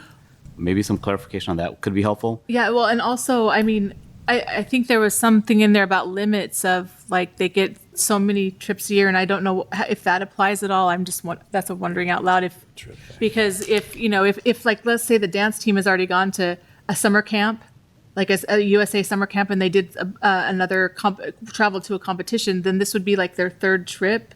And so maybe that's extra, and so maybe that I don't know. I'm just wondering. No, like yeah. I mean, the two that struck me were the DECA went to Atlanta. They paid $100 each. The district paid $69,000. The dance team, I don't know if it's on this one or Synergy. They also paid, I think, $100, and I think there were 19 students, and that was in Anaheim. Right? Is the dance team a co-curricular, or is the dance program a co-curricular? Like, do we know if Synergy is actually a co-curricular, or does it fall in like a tier 2 or tier 3? It's a co-curricular, okay. That's a differentiation too. Like the example I was trying to come up with, and this is maybe bad, but I've used it twice, so I will try it a third time, is you could have the drama class. They can go on a trip to go see a play, and that's one funding level, and how much the kids produce. And then they could go to Stockton and perform, and it's another funding level. So within each one of these things, you literally could have, that's why I thought those lines actually showed how it sometimes works. So let me do this. I will take under advisement what the board is saying. What no one wants to be accused of doing, it's no good deed goes unpunished. We don't want that. What we want is, thank you very much. And I agree that doesn't always come, but I know you can feel it in spirit. So if we have this as a base, we can check around and see if there's a way of explaining it or making it tight. And the understanding of the specifics on the 40% can be clarified. But I also think that by keeping this as a base and tightening up a couple of portions might make it more clear in case someone does come and say, what's up with this discrepancy? I appreciate that. Thank you. Anyway, I believe what the board is most interested in is equity, but also understanding what the rules are and how that equity is enforced. Understood. The one thing I would add is also, and communicated, right? If there's a way to communicate whatever we end up with, that, that's not buried into board policy, right? I think something like a chart or something would be great, because then parent could say, oh, that's why, and hopefully that stops the question before it comes up. Okay, thank you. Thank you. Moving on to item 12, calendar. A, Thursday, March 19th, 2026, Parent Advisory Committee meeting, 6 p.m. at the Professional Development Center. Item B, Wednesday, March 25th, Safety Committee meeting, 3:45 p.m. at the Professional Development Center. Item C, Thursday, March 26th, the TED Ed event. It begins at 5:15 with the Gate Showcase at Mountain House High School Multipurpose Room, and then continues at 6:30 with the TED Ed student talks at the Mountain House High School Theater. Item D, Wednesday, April 8th, 2026 is the next regular governing board meeting, and that has been changed from a different date. Item E, Thursday, April 16th, 2026 is the Education Committee meeting at 6:30 in the Professional Development Center. In a moment, we will adjourn to closed session where we will discuss Public Employee Discipline Dismissal Release Complaint, Government Code 54957, Conference with Real Property Negotiators, Government Code 54956.8, Property Mountain House, California, 95391, APNs as follows. Agency negotiator, Superintendent Nicholas. Negotiating parties, Mountain House developers, Camilos, Trimark, Shea Homes. Under negotiations, price, terms of payment, or both. I will entertain a motion. Move to adjourn to closed session. Second. Oh, go ahead, Trustee Daniel, sorry. On a motion by Trustee Boulay and seconded by Trustee Daniel, student preferential vote. Aye. All in favor? Aye. We are now adjourned to closed session. Thank you, everyone, for coming out tonight, and have a safe